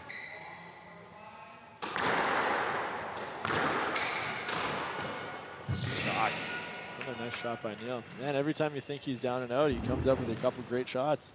Put himself right back in the mix here. Trailing 5-4. Double clutch there from Liam. And there's that cross-court nick. It's one of the riskiest shots in squash, but it's also one of the ones that pays the most dividend, because if you hit it, the opponent can't do anything. Tied at 5. 3 consecutive points here for Neil Ishmael.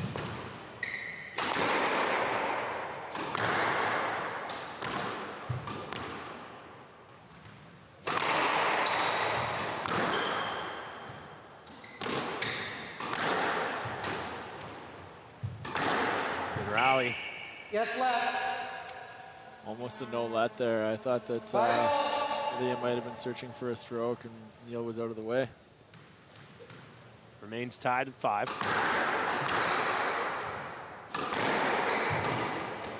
Nice shot by Liam. Ooh.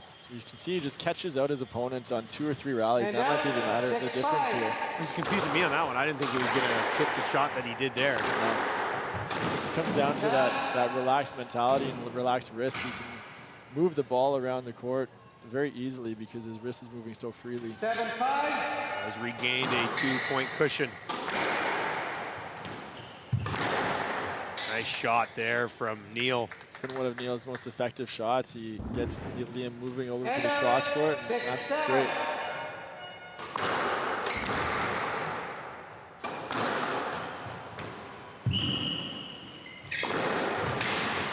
Couple nice gets here from Neil. Flurry of activity, and then now it's going to settle down a little bit. Oh, never mind. Oh. I got faked on that one. What a shot.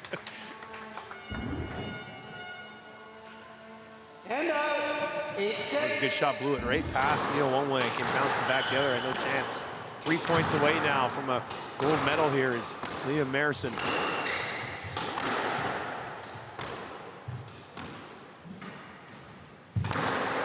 Neil's just doing everything he can for every point here. He knows that he's on the ropes.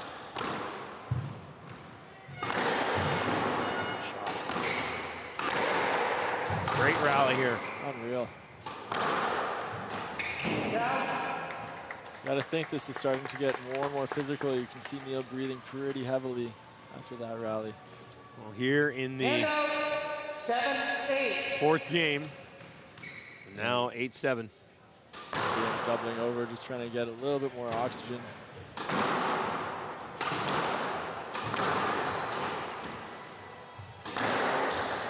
See, he's trying to finish rallies a little more quickly. Liam, perhaps because he's a bit tired. But that can become a vicious cycle, because if you put it to the front of the court and you're missing, then you're giving your opponent the chance to run you around even more. And look at that, missed that lunge there. Fought his way back to tie it at 8. 8-all. Looks like Liam's breathing a little heavy now too.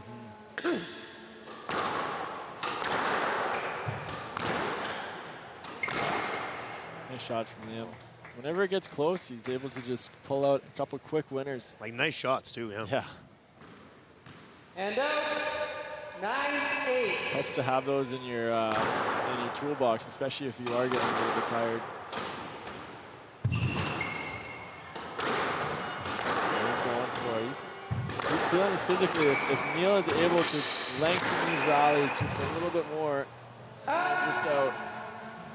That one is out, and that will bring us to a match point for a gold medal here for Liam Marison. 10-8. Match ball. Taking his time, he knows how much this means to him. Got to go for that body serve again. Finished it already one time like that. Shot by Neil. What a response. That's gutsy. Match ball down, going millimeters above the tin. Makes it a 10-9 game. And out. Another gold medal match point here Match ball. For Liam with Neil to serve. He goes for his own body serve. Good stretch. And Liam takes it. That's going to be it. A gold medal for Liam Marison of Ontario as he will win 3 games to 1 here over Neil Ismail, also from Ontario. So a silver and a gold for Ontario. Nice job recovering here from Liam Marison. Unbelievable squash, and both players really, and just fought in the best spirits. Hats off to both of them. I mean, Neil never stopped trying, and it was really close. I was very impressed by both players. The 18-year-old from Western University, Liam Marison, won the first game, dropped the second, but got it together in the third and fourth games. And you know what? For a guy who wasn't even going to be in the games, for Neil Ismail, he's got to be pretty happy coming home with a silver. You'd think so, but I mean, I think right now he's probably thinking silver's, you know, not as good as gold could have been. But I mean, hats off to him. He had a great tournament. Nobody wants to finish second, but he will head back to Ontario with the silver. Meanwhile, it'll be a golden trip home for Liam Marison. The 18-year-old out of Western University gets the job done, dropping just 1 game the entire time here at the Alberta Games in Red Deer.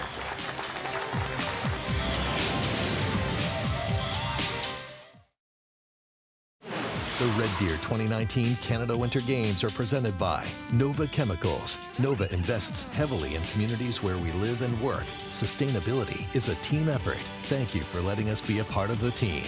By Shaw, the official telecommunications provider of the Canada Games.